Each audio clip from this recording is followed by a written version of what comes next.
Well, hello everybody, and welcome to the 320th edition of the Boxing Asylum Nuthouse podcast. I'm your host, Steve Wellings, and joining me on the call this evening so far, we have Ozzy Smith and also Andy Patterson. Sorry about the late start, everybody, and about the technical messing about. I was just about to hit the start broadcast button on the call and the hangout here, and then I realised there actually wasn't one. No idea what's happened there. Haven't seen that before, so I had to go and create a completely new link. But we're all on here anyway, me, Andy, and Ozzy, and we'll get on with the action, shall we? There's plenty to cover as always from the past weekend. We'll be breaking down the Canelo Jacobs fight later on. That's scheduled for May the 4th. Reading out your questions, lots of value of the weeks as always. Looking ahead to things for next week. It's quite a quiet week next week actually compared to the weekend that we've just had. We had Robert Easter Jr. We had Regis Prograis with an excellent KO win. Daniel Dubois versus Joe Joyce. They're looking at that now. Will it happen? But first of all, I think we shall start by going back to Friday evening and a super flyweight clash between WBC champion Srisaket Sorungvisai, Aussie, old Wisaksil Wangek, you can call him whatever you want, against Juan Francisco Estrada. Estrada got the win. He got revenge over old Mr. Wangek, 116, 112 and 115, 113 twice. I thought that Estrada was a pretty worthy winner. Aussie, I had him winning 117, 111 and didn't really see the fight as close at all. Why on earth did Sorungvisai come out in the wrong stance and he didn't seem comfortable from the first bell, I didn't think. It was an odd one, wasn't it? I think it surprised quite a few people, to be honest. And I agree. I thought Estrada was a worthy winner. A surprise, but at the same time was Rungvisai a victim of his own tactics. Like I said, he switched stance, and it was odd. He never looked comfortable. And for me, I mean, let me pull up the cards now quickly. But I think was the one particularly close one. From memory, and I thought that was wrong. Really, I didn't think he was in the fight at all. It was what was it now? Yeah, 115, 113. I thought that was quite close actually. I'd have happily taken a 116, 112, even maybe a round out from that as well. I certainly felt Estrada was more than a worthy winner in a 2-round fight. Do I want to see it again? Not if Rungvisai is going to box like that, because I just didn't think it suited him whatsoever. But a solid win for Estrada as well, and it was good to see the fight made. To be honest, I thought it was a decent headliner for Eddie Hearn. Fair play to him for getting that fight on as well. And all in all, a peculiar performance from Rungvisai, considering he was. Much appreciated, I think it's fair to say, in 2018. And like I said, on this performance this year, it was certainly peculiar, and one that I feel that his coach and he himself have got the tactics wrong on this one.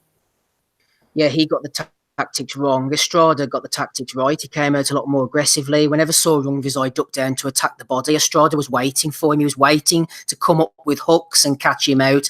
Rungvisai, I always got the impression he was leaning in. He was reaching for Estrada. It gave off the visual like he was chasing the fight. He was reaching and grasping to constantly stay in touch. Andy, a lot of love for you over on Patreon this week, as always, from Jasper in particular. He said, Andy called this one spot on last week. Rungvisai has had a lot of other shit going on since the first fight, and it showed. He produced some quality work in bursts and landed a few big shots that kept the fight interesting, but he never really got into it. Jasper then went on to say, Andy, Estrada put in a decent shift and probably made it look more comfortable than it was on work rate alone. He's got a great engine, hasn't he, Estrada? And he's got a bit of speed of hand and foot to go with the boxing skills as well. Yeah, he's always been an underrated technician, actually, especially when he fought Gonzalez. It was a very, very good fight, even though he didn't spend a lot of time with the back foot, but he was forcing the back foot, but you could actually see he could fight off it as well. Really good technical fight with Gonzalez. So anybody's not seen that fight, you need to go and watch it. He is a fighter, Estrada, who's been really, I wouldn't say underappreciated, but he's sometimes goes overlooked by certain quarters. To be honest, I actually had to watch his fight in 2 installments, because I watched the first 6-7 rounds and switched it off. I was so pissed off with Rungvisai. Why he came out fighting like that, unless it was tactical or he was nursing an injury, I have no idea. But it was like he came out to the biggest fight of his career. I don't know if it was his biggest payday, as well, and he's done like a Marvin Hagler, like he did against Leonard for 4 rounds. Instead of that, he did it for, what was it, 8 or 9 rounds. He kind of came on strong in the later half of the fight. I pretty much, I think I had it like, say, after 8. I think I had Estrada 8-0 up, and obviously, okay, Rungvisai put the pressure on as the fight kind of like wore on the championship rounds and stuff, but he just left it far too late. And to come out after the fight saying that he thought he won it, I'm sorry, but there's just no way. Well, in my opinion anyway, that he won the fight. I agree with Ozzy. I think the 150-113 card twice is far too close. I think 160-112 is maybe a more fair reflection. I wouldn't complain with 117-111. But no, I was disappointed in just how Rungvisai kind of approached the fight. You think you would fight to your strengths, and again, I don't know what's been going on, fully outside the ring. I know he's had some, he's had personal problems. Maybe the delay out the ring outside a competitive fight's been an issue. I don't know, but I was bitterly disappointed with Rungvisai, but fair play to Estrada as well. So it should set up hopefully another couple of unification fights, but wait and see. But I think Rungvisai is kind of, I don't know. Obviously, he'll get another opportunity, but I don't think he deserves an Estrada third fight straight off the bat. I think we need to let that one kind of build up for another year or so. Yeah, found out Andy is a bit of a strong word. He will get more opportunities, but considering the amount of fights he's had, and he's the wrong side of 30, isn't he? I think now saw Rungvisai, you would think he might be bought in on the lower purse as the opponent now. As for Estrada, though, Andy, maybe Eddie could be taking a look at him. Yafai, he's around the same sort of weight, isn't he? But Estrada, I think, is maturing into a really nice fighter. I think he's hit his ceiling in terms of weight. Actually, we're not going to see him go up any higher than this. He's been a great champion. He's got very good, solid resume. German and Cajas, obviously, I think he fights next week. I think. And to be honest, I think all as boxing fans, we're all wanting to see Cal Yafai, step it up a little bit. In terms of opposition, he's had his gimme fights, he's had his title defences and stuff. So I think it's time for him to kind of start stepping up. Unless he's going to fight Andrew Maloney and maybe in a mandatory defence, which I think might be a decent enough fight for him.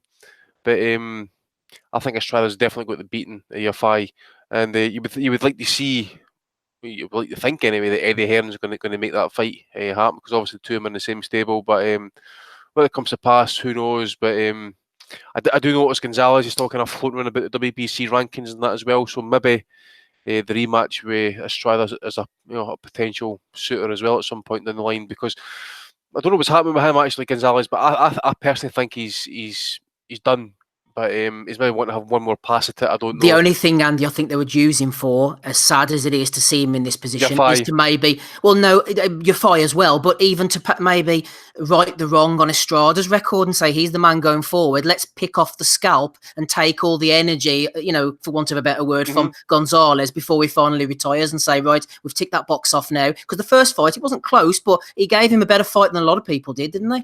He did. That was when he really did kind of raise a few eyebrows and that as well. And then obviously, what he went on to achieve after that fight. Yeah, again, as I say, Gonzalez is probably one of the most. He's one of my most favourite fighters in the recent times and that. But I've personally got to say, at this point, obviously we've got to see him again. Obviously, he had that win against was it Moses Fuentes, I think.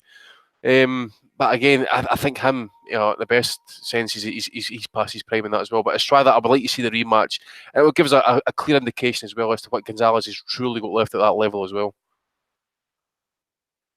Yeah, shout out to everybody in the chat again. Sorry about the mishaps. The guys have all come over seamlessly transitioned into this new link. Rob Barnett's there, Hamed's in as well, MB, Dan Ford, Nathan Newman, Take Ames, Banana Rama, Editing King, a lot of the usual faces. Tell us what you guys thought about Saw Rungvisai Estrada fight. And on the undercard as well, Ozzy, I was saying off air, I have the fight downloaded between TJ Dehaney and Daniel Roman. Haven't seen it yet. Fancied Roman beforehand. Knew Dehaney would give him one hell of a fight.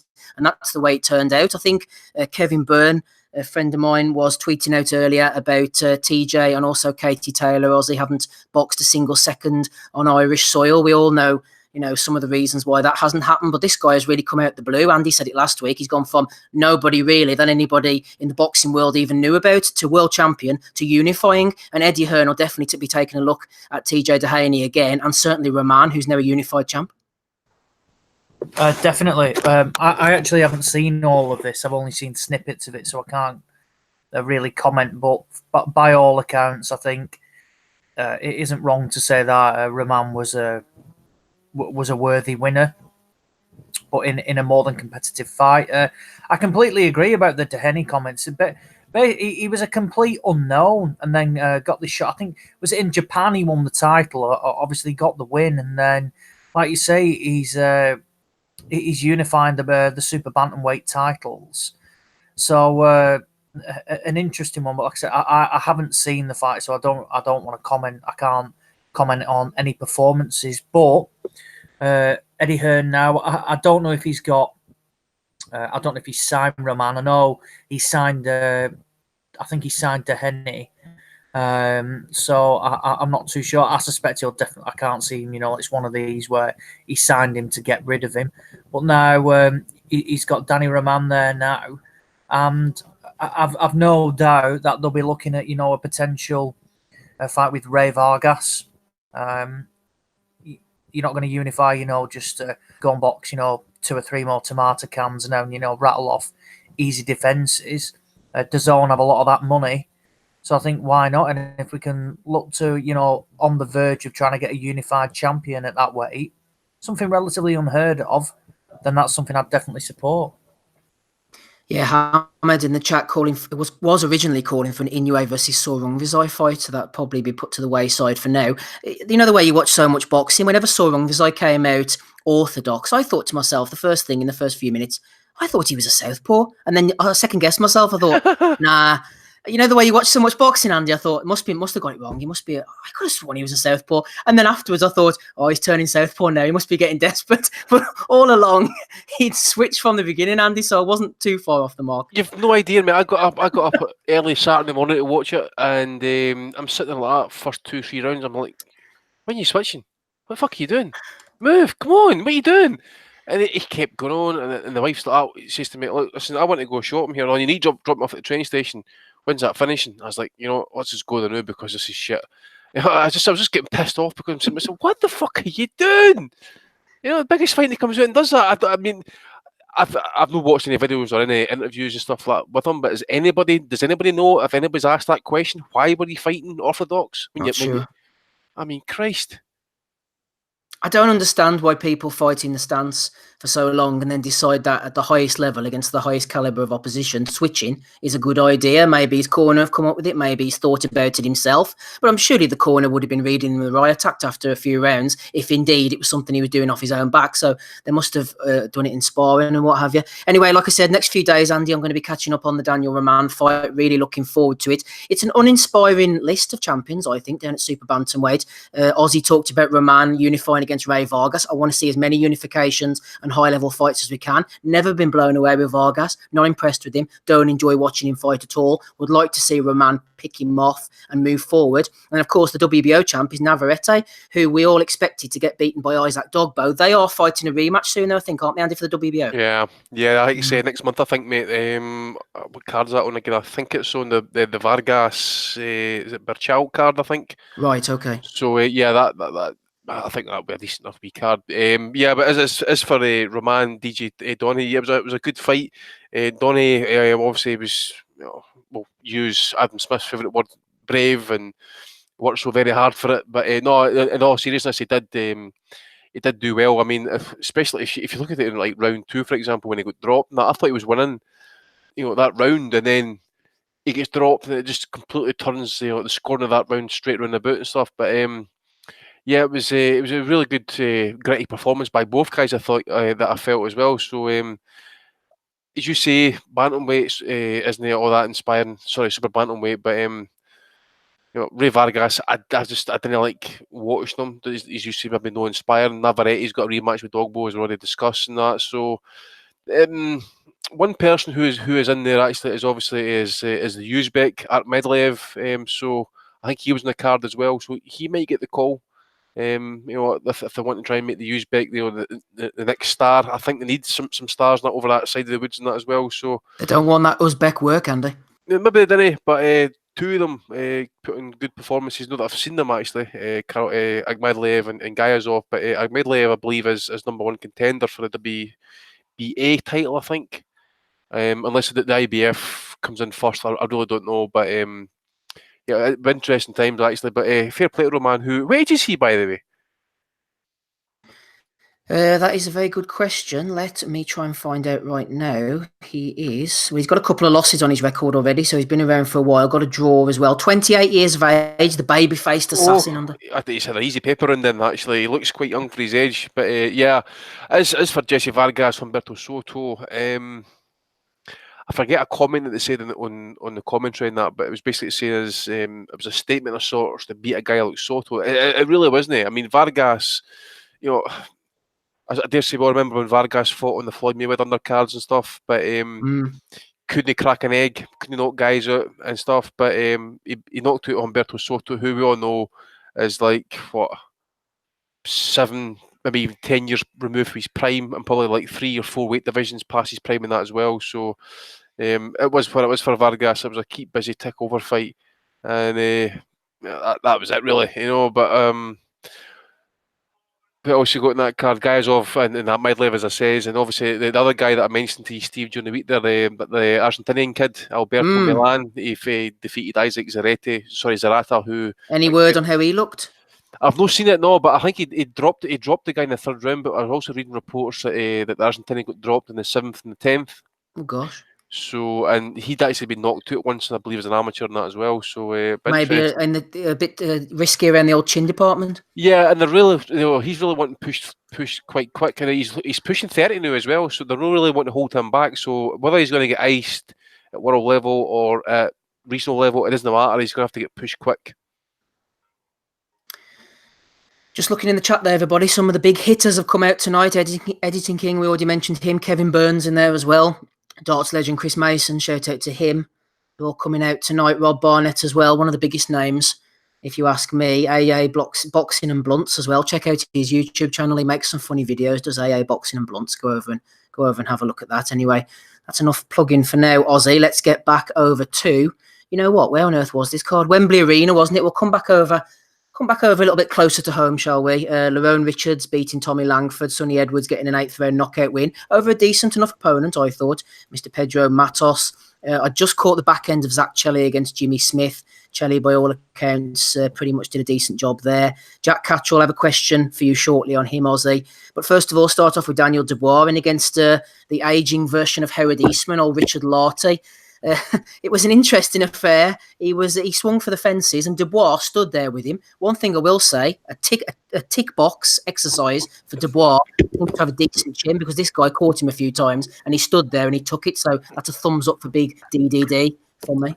Yeah, I've got to admit, at first I thought it was disappointing is the wrong word, but I thought at first he'd maybe deal with him in more emphatic fashion.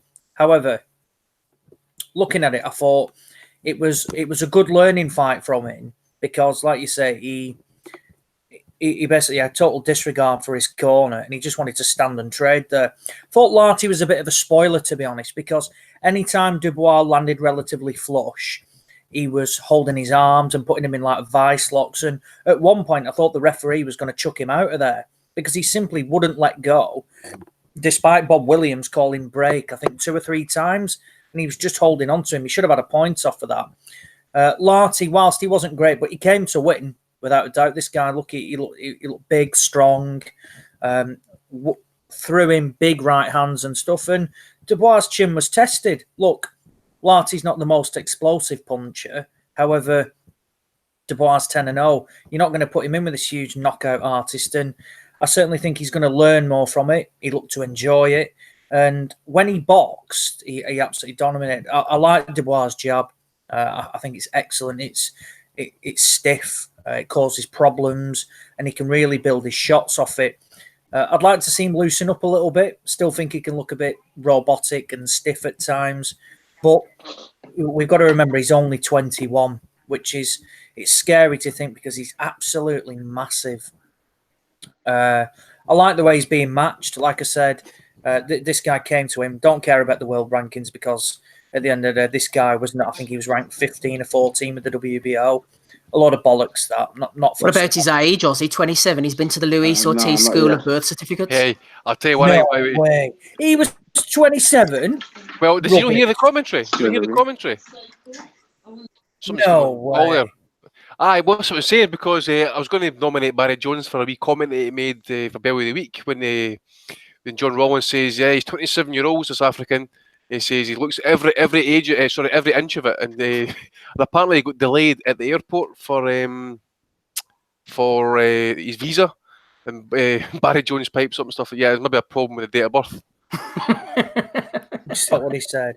Oh, but Femi Martin. I'm sorry, if he's 27, fuck me, that is unreal. He's had a hard paper round anyway, but no, it was a decent test. A test that probably wasn't expected. However, he'll only learn from that.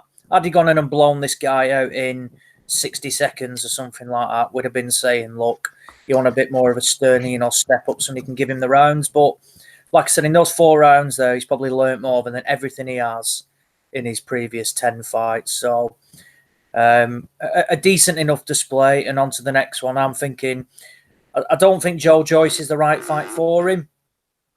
I think Joyce, maybe experience-wise from his amateur days, would perhaps, I don't know. Some of me thinks I'd take Dubois, but then if it goes past 4 or 5 rounds, I think it'd be Joyce's fight to lose. I'd be looking at, someone like Sam Sexton, that level, and no need to rush him. I certainly think he's around the British level at the moment, so I don't mind fights around that level, rather than chucking him in too deep and then he comes unstuck. Ozzy, just after Dubois got the business done, a quick word on Paul Dempsey. Paul Dempsey, back in the day, he was excellent on Sky. He's a very candid interviewer and presenter, and I really do like him. But he strikes me as someone who's like trying to piece together his memories after a car accident, and he occasionally remembers something about his previous life in boxing. His questions were so funny to Frank. He's like, well, Frank, you got options on this Richard Latte? And Frank's I didn't understand that. No. I'm thinking, like, at the end of the day, what sort of promoter would want options on an unknown heavyweight from Ghana? The only option he would want, mate, is to make sure he gets the fucking first flight home. Exactly. I thought, so have you got options on this Richard Larty? One, he got beat for a start. And it's like, oh, yeah, you're going to have options on a guy because he's come to win. Fuck, mate. It was a peculiar question. That saying, you wouldn't be disappointed if he came over and was a test for another heavyweight or something like that, because he was by no means the worst, and he was a lot better than some of the imports that we've seen, in recent years for Gorman, White, Joshua, even Bellew when he was up at heavyweight. So I certainly think, look, but fucking options. I was like, what sort of a question's that? Frank's probably thinking, like, do me a favour, like, you're asking him why I'm having options on an unknown Ghanaian. Random, really just random. Got knocked out. Exactly, yeah, that's what I mean. Look, if it was a split decision, like he was thinking, but at the end of the day, look, he came to have a go, but ended up flat on his backside, looked absolutely out of it, and then complained about 5 minutes later that it had been stopped. That was the funniest thing. So he'd taken a lot of oxygen, in the corner, had medical attention. Then after 5 or 10 minutes, he stood up complaining that it had been stopped. And a quick stoppage from Bob Williams, Ozzy. The British Steve Smoger got stuck in a bit quickly for my liking. Oh, no, in my opinion, it was right. He didn't look all there, Larty, and he was there for the second after that, and particularly at those big weights as well. I mean, at the end of the day, when anyone's out of it, you don't want to be taking, full, clean shots. But when you've got someone like the best part of 17 stone, landing a big straight right on you when you're not all there, it's only going to end a bad way. So I don't mind the stoppage. I didn't think Larty was there, and the treatment he received in the corner just backed that up. No, 100% agree. It's just Bob Williams isn't one to stop a fight too quickly. But anyway, we shall move on. Delighted to have Gabe with us. We'll be coming to you shortly, Gabe. Also Andy. But first of all, let's introduce our auspicious guest. Last week in the YouTube comments, there was some heated, intense beef comments to drop Hater Dave. Not a fan of Hater Dave, this gentleman, so I invited him to come on the call, and graciously, Sean Edwards accepted. He said, that's okay, I'll come on and teach you guys a thing or two about the boxing world. So welcome, Sean. How are you? Yeah, not too bad, thank you. How are you guys? I'm very well, thank you. So first of all, what's with the Hater Dave beef? It's, you know what? It's not beef. It's just constructive feedback. You know, like I just don't really think he's that great in comparison to all the other guys. I'm a big Andy fan, by the way. I think he's the man. Fair enough, good stuff. Well, you are here. We have dropped Dave for a week and brought you on, so you are auditioning. What's your impressions like? Are you going to drop an impression or two for us later? Yeah. Why not? Yeah, yeah. Why not? I don't mind. What is Dave's impressions any better? You're not a fan of Dave's impressions, no? They're not great. I don't think. No. Well, turn your microphone up a bit. I can't quite hear you, but because we want to hear what you have to say. The listeners are all intrigued. Everyone's in the chat waiting. What's Sean Edwards going to come up with? That's what they're saying. So tell me about the action from the weekend. We've already discussed Saw Rungvisai. We've gone on to Daniel Dubois. What did you see and what really excited you this weekend, the weekend of knockouts? I think the Daniel Dubois fight was good. We saw a different side to him, but I think he was just swinging a lot rather than kind of being a bit more strategic, if you know what I mean. But I think it was a good test for him, so it'll be good to see where it goes next. Well, where does it go next? I mean, are we looking at Nathan Gorman, like I suggested, possibly Joe Joyce? If those fights were to come off, would you make Daniel Dubois the favourite? I'd like to see him fight Joe Joyce, but it's an interesting fight, to be fair. I think he could beat him. I could see him beating Joe Joyce, but we just don't know about his stamina. We just don't know how far he can go because he hasn't really been very long in the fights. So it just depends. We'll see. But that is an interesting fight. Do you guys think that fight will happen? I think that the Gorman fight will happen next. Ozzy, what do you think? Frank looking to put Dubois in with Gorman. Maybe the winner goes on to fight Joe Joyce. What do you reckon, Oz?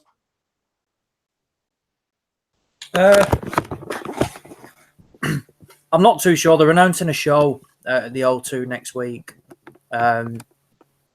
Gorman, Joyce and Dubois are all going to be on that. Originally, I think it was planned that they were going to look at doing Joyce and Dubois on it for the British title. However, Joyce has got a lot of options. He's mandatory for the European title against Caballel. I think he's lined up to fight Manuel Char as well. I think he's mandatory for, the WBA regular. And he's obviously he's been mandated to fight Dubois for the British title. For me, I don't see Joyce's team taking the Dubois fight unless the money is basically insane. Naturally, because if he was to come unstuck, where does he go? Whereas if he labours through at European level, he can hang around there for a little bit. I don't see Dubois Gorman being made next. I think I don't know. I think they'll all three be in separate fights, and then two of them will meet at the end of the year. I don't see all three of them boxing, like Frank's wishes come the end of the year. But it's a nice situation to be in. He's got three prospects. Whilst Joyce is older in terms of a pro game, he's still a prospect. He had 8 fights. Dubois and Gorman are babies in the heavyweight division. Both have different strengths and weaknesses. So it's a nice situation to be in, and I just hope we don't get in a situation from where they never fight or, they're steered away from each other and wait, for these big money fights if you were to go for them. And then, like you say, you're in the heavyweight division, one punch and it can be lights out. So I don't see either of them boxing each other next. I think they'll all have different opponents, but I wouldn't be shocked to see a Dubois Joyce or a Gorman Joyce or something like that towards the back end of this year. Yeah, a few guys in the chat piping up here. 100% a duck from Joyce, says John Doe. Duck from Joyce, says a few of the other guys. Rob Barnett is in the green. He says Joyce isn't ducking anyone. The guy is a lot older and has different priorities. Bit of love for you as well, Sean, rightly so. Put his money where his mouth is and he come and jumped on. Talking about putting the money where their mouth is, what about Luis Ortiz? Why is he not taking this fight with AJ in place of our friend Jarrell Miller? That's a good question. I mean, it's surprising. The only thing I can think of is I think Heyman's got basically calls the shots with his career. So I think even if he wants to take the fight, you'd imagine that he would want to take the fight because of the money, right? He hasn't earned anything like that before. So you'd imagine he'd want to take it. But I just think Heyman's probably stopped it because obviously that's one of his assets, and he's obviously helping a rival to save a show. So I think it's probably the politics from that regard, but I would love to see it. I'd love to see it. I still think AJ will beat him, though, to be honest. I think he's too old. We don't know what his age is, but yeah, he's definitely past it probably. But it will definitely be a good fight. Yeah, Sean, I'm getting more impressed with you as you speak because I am pretty much along the same thinking lines as you. Al Heyman knows that after the loss to Wilder, he only has one more run with Ortiz left. He's 40 if he's to be believed. I'd say he's closer to 45, 46. He's Al Heyman, this is his asset. He's not going to save a rival's show at short notice, send him over there to get knocked out, and then he's damaged goods. Then he can't build him up for the Wilder rematch. He can't feed him to anybody else. Ortiz is done. Why would Al Heyman do that? Are you Team Al like me, Sean?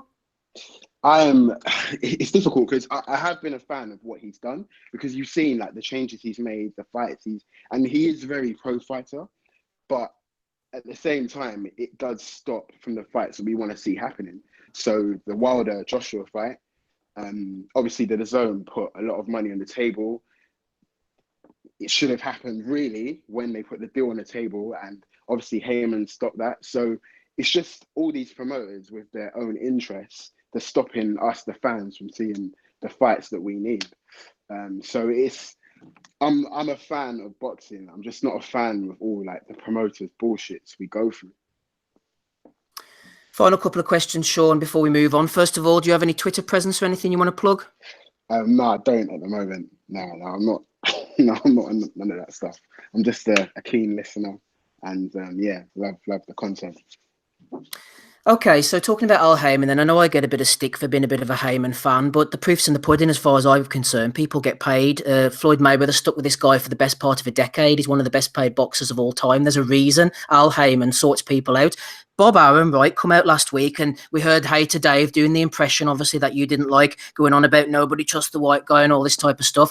In my opinion, right, Al Heyman's an easy target. We never hear from him. He's not on social media. He's not a visible presence. So Bob Arum here has come out on the attack to try and get in there first. He said, they're not going to make Spence against Crawford next. Knowing rightly, they're not going to make Spence against Crawford next. We all know that. But he's tried to get people on side. So as soon as the Porter-Spence fight gets announced, he can go, look, I told you, they're not going to make this fight. He's the guy under pressure here, Sean. Bob Arum's the one who's sweating. He's got to get Crawford a big fight before his contract expires over the next year or so. Because all the big guys are over at the PBC. Spence is there, Porter's there, Thurman's there, Danny Garcia's there. I don't want to see him fight anybody but Spence. But realistically, if that fight's not going to happen, which it's not, who's he going to fight? Spence? He's got loads of options. Crawford has no options whatsoever. Bob Arum knows this, so attack the silent guy. What do you think, Sean?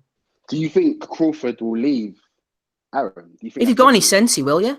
Yeah, I mean, it does make you think like what these promoters have with like what they've got, the hold they've got over boxers, why they don't leave. Because even if you look a few years ago, like Kell Brook, and when a similar situation where he had the title, but all the fighters were with Heyman, and everyone said to him, like, just leave Eddie, like leave. But he stayed loyal, and look where he is now. So I do hope the fight happens, though. I do hope kind of like Spence and the Crawford fight happens. But yeah, maybe it is for him to leave Arum in order for that to happen. But it doesn't seem like they can work together, isn't it? Arum and Heyman, seems that they've got quite a big rival as well. So hopefully it happens. Yeah, I think they'll work together. Ultimately, the fight will get made, but these big fights take a while to come to fruition. We don't like the marination, but that's the boxing game, isn't it? Arum worked with Don King. Promoters will work together if there's money to be made. That's the bottom line. Okay, final word then to you, Gabe Lewis. I know Hater Dave has been thrown off. Sean's been brought in as his replacement. What do you reckon, Gabe, going forward? The final decision is yours. Do we keep Sean as a regular and get rid of Dave, or do we bring Dave back? What do you reckon, Gabe? There's room for both guys. What are we going to choose? We've got one great with impressions. The other guy sounds knowledgeable. Let's keep them both around. Let them go at it. Get off the fence, Gabe. Get off the fence, Gabe. Come on, someone's got to go. You know, I'm having a real hard time with this one. You paying him out of your share, Gabe, eh? What's that? You paying him out of your share of the dividends, eh? Maybe you should just get rid of me. I'm happy to feature monthly if that helps. Monthly feature offer, Gabe. What do you think? That'd work. That works. Excellent. That works. That's good enough for me then, Sean. No Twitter presence, but thank you for joining us. We do appreciate it. And you put your money where your mouth is. You don't know how many times we have people saying things on the YouTube chat. They get invited to come on and they don't come on. And you did. So respect to you for that, Sean. You're not exactly an Al Heyman. You're maybe more of a Bob Arum. I'm not a troll. So like, obviously everything I put on the comments is like feedback. Like nothing like that. Like I love listening to the show. I listen every week. So it was only constructive. It was nothing. It wasn't trying to troll anyone or anything like that. But yeah. Oh no, I know that. I was just trying to stir it up for a bit of intense beef. We're all about the clicks here, you know. All right, in that case, fuck Dave. Team UK, baby. Team UK. To this day. Day. You've scared Dave off now. He's it's an official duck. He's had visa issues and has a withdrawal. So you're 1-0 against hater Dave now. Dave's a gorilla. He's a dog, by the way. Watch him. Takes shit from no one. Nah, wicked, man. Thanks for having me on, guys. No problem, Sean. Cheers, dude. Cheers, man. Take care, guys. Bye. Yeah, it went quite well. I quite enjoyed hearing from Sean Edwards there, getting stuck in, and he came on as well. Fair play to him. Rapping Rob Kelly's jumped on since then. Andy Patterson's still with us, Ozzy as well, and also Gabe Lewis. Gabe, we're just speaking about Daniel Dubois there. I'm going to bring Ozzy back in on the undercard in a minute, but before we do so, is there anything you want to say, Gabe, about your friend Saw Rungvisai? Do you agree with me that Estrada was a worthy winner? Absolutely. I watched the fight and I thought it wasn't really all that close. That being said, I think it did get closer towards the end. But if you watch that fight, what you saw was a masterpiece from a guy who studied tape, who exhibited excellent footwork and punch selection. He threw the right punches when he needed to. Early on, he didn't throw wild 5-6 punch combinations. As the fight progressed, he started throwing more punches in combination. It was because of the way things opened up for him. He did get hit with some big punches, but Rungvisai is a big puncher. So if you really want to go back and look at that tape, for anyone that hadn't seen it, that's a really great lesson on what great footwork can do for someone in the ring. And I think that was the main reason why the whole fight went pretty much Estrada's way. I know that there was some folks on Twitter and other places that had it a little bit close of a fight. I didn't see it being that close, to be fair. I thought it was nonsense. I thought the judges were way off base. Well, maybe not way off base. They were a few rounds off as well. It seemed to me like people were scoring, when Rungvisai landed a big clean punch, it was hard as shit. So, from my opinion, people were looking at Rungvisai landed one or maybe two good hard punches around, and then that was negating the whole work throughout the whole round that you saw Estrada do. Estrada was clearly moving in, moving out, lateral movement, and hitting him pretty much anytime he stepped in. And it was beautiful to watch him step in because he would work his way in. And one thing that I noticed a lot was Rungvisai would lean one way or the other or lean forward. And whenever he did that, Estrada later on, middle rounds later on, started hitting him with uppercuts. Beautiful show, I thought. It was really a entertaining fight in terms of watching one fighter be great. Rungvisai, he just looked like he had a bad night to me. I questioned his choice to go orthodox over southpaw, as I think a lot of other people did. I just think that he just had a bad night. It didn't look like he got old. It didn't look like he was washed up. It didn't look like he had some severe issue. I thought maybe, if anything, he may have had some kind of problem with his left hand or left arm or something. And maybe that's why he didn't fight as much southpaw during the fight. But I thought it was a great performance by one guy, and he made the other one look poor, as opposed to a close fight, which I just didn't think it was all that close, but I still really enjoyed it. because of the quality that you saw from Estrada. Good stuff, Gabe. Rapping Rob Kelly is on with us. Welcome to you, Rob. In relation to Gabe's point there, I am going to seamlessly bring in a question here from one of Ireland's top boxing journalists, Kevin Byrne. No doubt you listen to him every week, Rob. He's tweeted me here. He said, apparently, Saw Rungvisai said he thought Estrada wouldn't have prepared for an orthodox fighter. Clearly, Saw Rungvisai hadn't prepared well enough himself. Kev then went on to say, pissed me off from the first minute until the last. Yeah, I wasn't happy to see it. Do you know what my initial thoughts was when I saw that he turned orthodox was, switching stances a la Terence Crawford, the new shoulder roll, in that fellas are going to see it and attempt to duplicate it without, having the natural abilities to pull it off. Not that Rungvisai is not extremely talented, but I was kind of more thinking along the lines that he had an injury, like Gabe said, like that maybe he couldn't throw the left hand, and that he was just trying to, get some kind of power stance. But like to say that you thought he wouldn't have prepared for an orthodox fighter, what do you think? He never fucking fought an orthodox fighter before Estrada. You know what I mean? So that was kind of bizarre tactics in a fight that big. And the good thing about those fights at the lower weights is normally you have two top guys who are both trying to win the fight. I'm not saying Rungvisai wasn't trying to win the fight, but that's a strange choice of tactics, especially if he hasn't done it before in a world title fight, in a rematch to a close fight in the first place. You seem like you're almost giving up an advantage, almost like Hagler did with Leonard.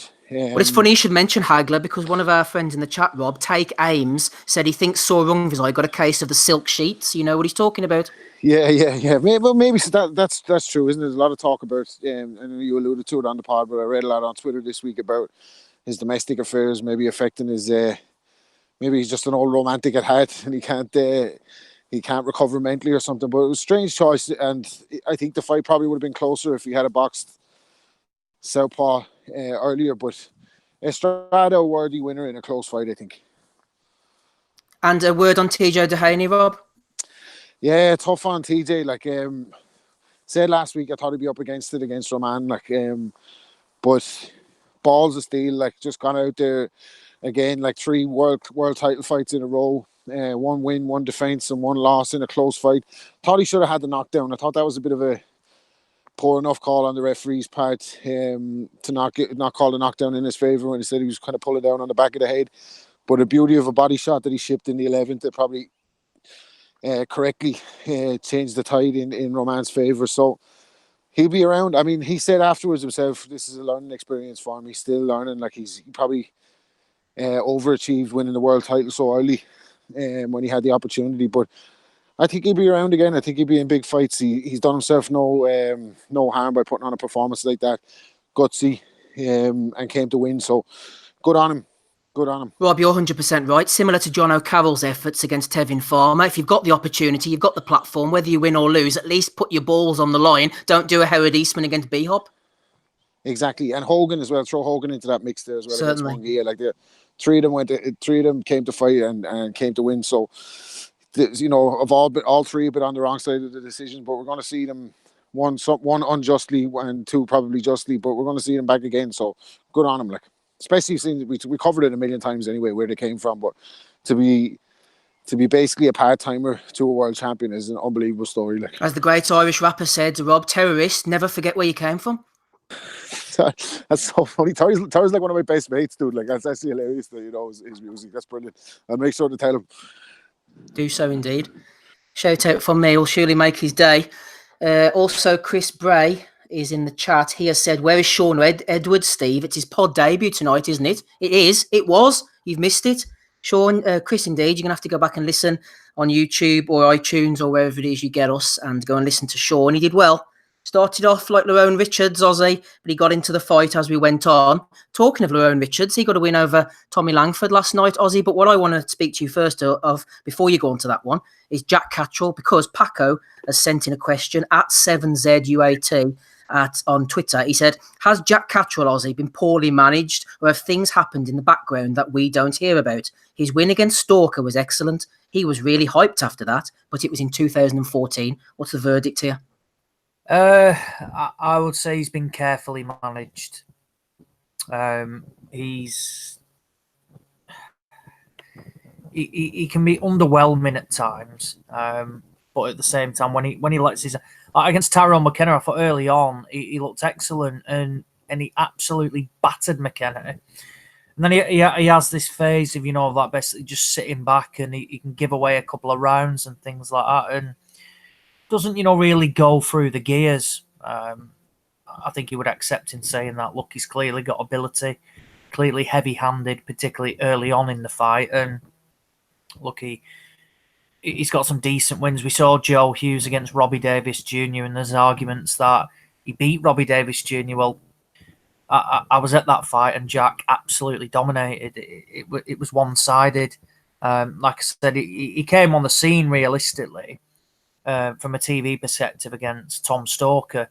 It was the fight before that did it for me against Nathan Bruff. I was there, and it was one of the knockouts of the year. Maybe a bit of a video floating around on YouTube, but it was never shown on telly, I don't think. And then he went through a phase just after that fighting these, like these Argentinians and things, and they just don't do anything for him. Like I said, he hammered Martin Geffin. A decent win over Tyrone Nurse. Boxed well in that because Nurse can be a handful for anybody. And then after Nurse, he's boxing people like, obviously, the Kevin McCauley fight was a run out with Jamie Moore, and the opponent should have been a lot better. But McCauley was called in basically on the morning of the fight because there was problems. It was on an MTK show. What can you do? Yeah, that happens. And like you say, you look at it, I mean, domestically, he's pretty much cleaned up. O'Hara Davis, McKenna, Hughes. You don't mind that. And, I mean, they're looking at the Hooker fight for the back end of the year. And I've told Jack openly I'd like to see him have 2 fights at around European level because I think they'll only benefit him going into the Maurice Hooker fight. I think we see too often now that British lads make the step up too quickly at world level and haven't had the correct stepping stones.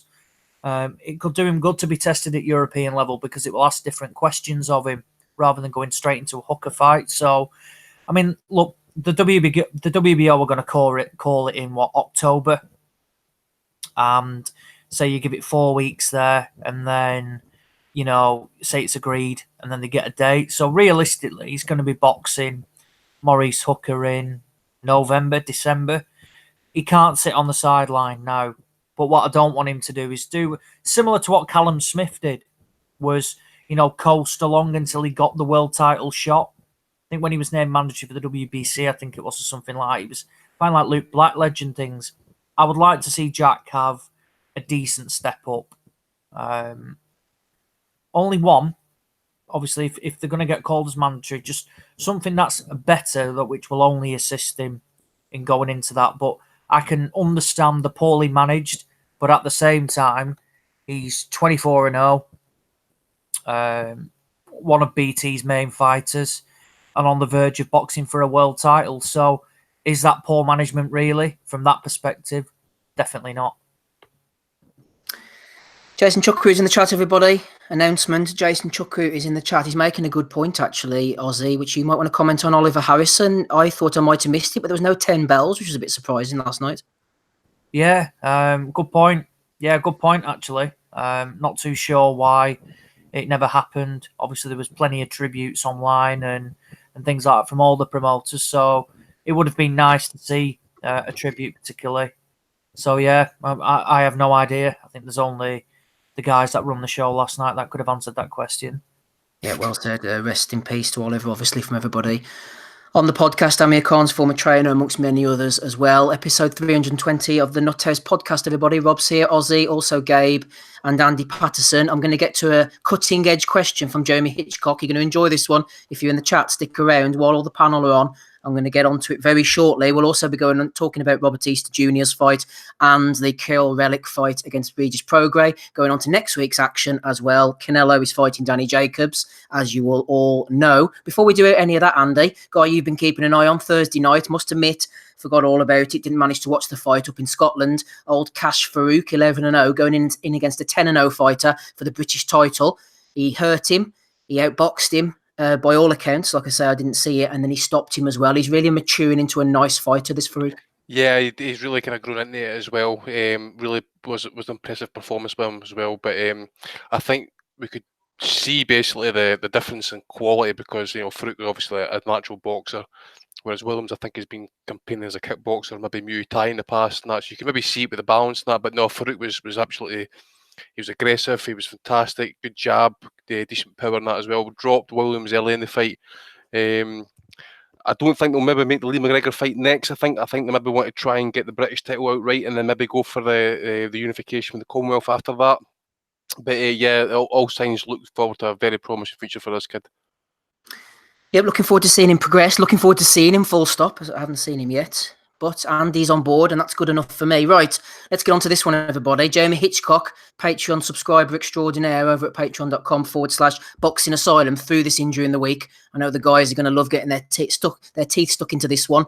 Okay, so Jeremy says, right, there are currently 43 WBA champions, both men and women. So across the male and female weight classes, there are 43 WBA champions. I'm not going to ask you to name them all, guys, but I am going to play this quiz with you. You have to tell me serial killer or WBA champion. Serial killer or WBA champion. I'll throw a name at you, and you have to tell me whether this person, male or female, is a serial killer or a WBA champion. Let's see what your knowledge is like, guys. I'm going to come to you first, Gabe. You've unmuted yourself. Are you ready to play this serial killer or WBA champion? Hey, I've studied psychology. I'm going to be great at this game.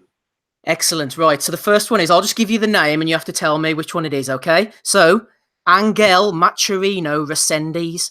Angel Maturino Resendiz. Serial killer or WBA champion? Oh, Jesus, fuck. WBA champion. You sure, Gabe? You want to stick with that? Yeah, I've never heard of this guy before. Definitely WBA serial killer. WBA champion, says Gabe. Don't worry, Andy, we'll be coming on to you next. Well, Resendiz was formerly in the top 10 of the FBI's most wanted list. He's a serial killer, murdered 23 people across USA and Mexico. So 23 kills on Angel Maturino Resendiz's BoxRec slate. So he was, in fact, a serial killer. So sorry about that, Gabe. Let's go on to you, Andy. Number 2, we've got 10, by the way, so everybody will get a turn. So for you, we've got Raymart Gaballo. So Raymart Gaballo, WBA champion or serial killer? Serial killer. Raymart Gaballo, Andy says, is a serial killer. He's the interim WBA champion at bantamweight, Andy. Oh, is he? Oh, sorry about that. I can never keep up with this. Can't keep up with all these WBA champions. Jeremy Hitchcock threw this in. The guys in the chat are enjoying this already. Right, rapping Rob Kelly. Let's go on to you. Number 3. This is a female.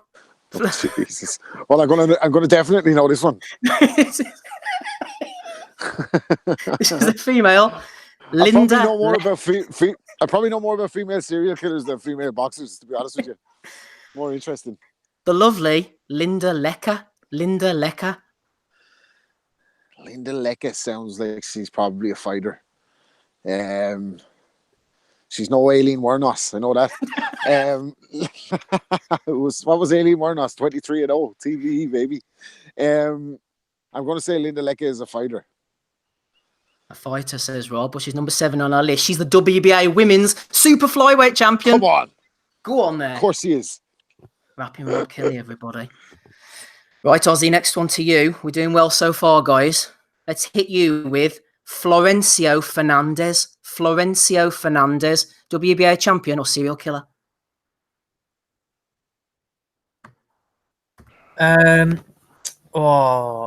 Serial killer. Well done, Ozzy. I'm proud of you there. Florencio Fernandez murdered 15 women in Argentina and was known as the Widow Vampire. I love that name, by the way, the Widow Vampire. That's fucking tremendous. The Widow Vampire. Funny. That's a brilliant fighter's name, actually, the Widow Vampire. Yeah.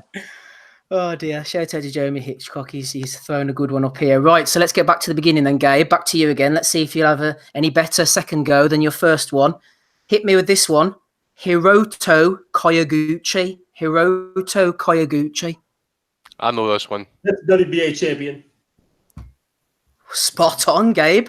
Destroying people in the ring, not out of it that we know of. WBA light flyweight super champion. Well done to you, Gabriel. Let's mark that one off the list then, shall we? Andy, let's get back on with you. Sticking on a Japanese theme, what about Yoshio Kadera? Yoshio Kadera. Yoshio Kadera. Never heard of him, so I'm going to say serial killer. Spot on, Andy. A Japanese murderer and rapist. His exact number of victims is unknown, but he once stuck a sword in the belly of a pregnant lady. So Oh, a bit like Jesus Christ. So a bit like Ted Bundy, then basically. Ted Bundy could well find his way on the list. Who knows? Yeah, but without actually, like say, committing seppuku. Fuck me. This just took a dark turn. Yeah. Don McNamara is going to be loving this one, by the way. That was one of his questions scratched off the list for this week.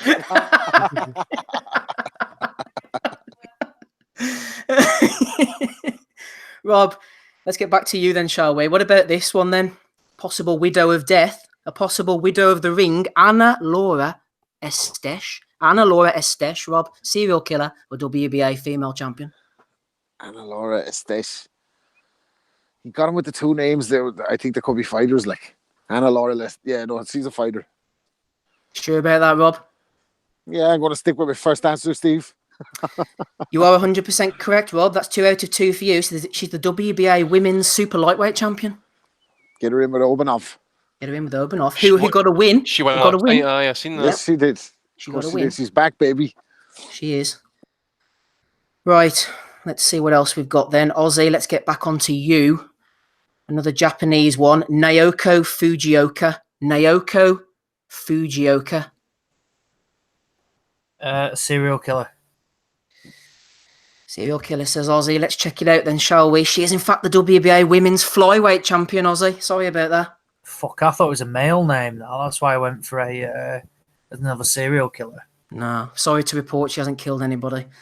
Not that Okay. we know of, anyway. Not that we know. Not that we know of. Right, Gabe, let's get back onto you then. Final two. Which one shall we hit you with? Akira Nishiguchi. Akira Nishiguchi, Gabe. Akira Nishiguchi. Ew. I'm gonna go with serial killer. Akira Nishiguchi. Gabe is going for serial killer. He's 100% spot on, everybody. A Japanese fraudster and murderer known as the Black Gold Medalist. Yes, written week, bitches. There you go. Well done. And finally, Andrew, Choi Hoyon Mi. Choi Hoyon Mi. Choi Hoyon Mi sounds Korean, actually, that one, but I'm going to say serial killer. I've never heard of him. The Korean killer, says Andy. Unfortunately not. The WBA women's super featherweight champion, Andy. It's a female. Dates. How could she not become the husband widow or something like married numerous times and killed all her husbands and stuff? You know? Choi Hoyon Mi sounds like some kind of Far East instruction. She's the female champion. She's a lady. Well, you never know. I don't want to assume gender, of course. We assume she's a woman. And he start with that pish, by the way. The all-inclusive asylum. Fuck that. If you're born with a cock, you're a man. If you're The born asexual with asylum. Yeah, pish, man. Never heard so much fucking pish. Rob, what about Jeffrey Dahmer? We've got a final one on the list. Jeffrey Dahmer. Rob, what about him? Jeffrey Dahmer. Is that the serial killer? Yeah, that's a fairly famous serial killer who's a necrophiliac, if I remember correctly. He was a true head split open in prison and got served through justice. Serial killer then, Rob? I'm sorry, he's actually the WBA light heavyweight diamond champion. see if you actually read his story, by the way, he is a legit. He was a true credit to his craft, by the way. He really was. Oh, he's one of TBE. He's up there. He's up there in the pound for pound serial killer list of all time. Yep, he's up there with Ted Bundy, like. There we go. Everybody in the chat seemed to enjoy it, except for John Doe. Maybe he needs a personality implant there, John. I'm only joking. Thanks to Jeremy Hitchcock who threw them in. John Doe doesn't like it because he was one of the victims of a serial killer.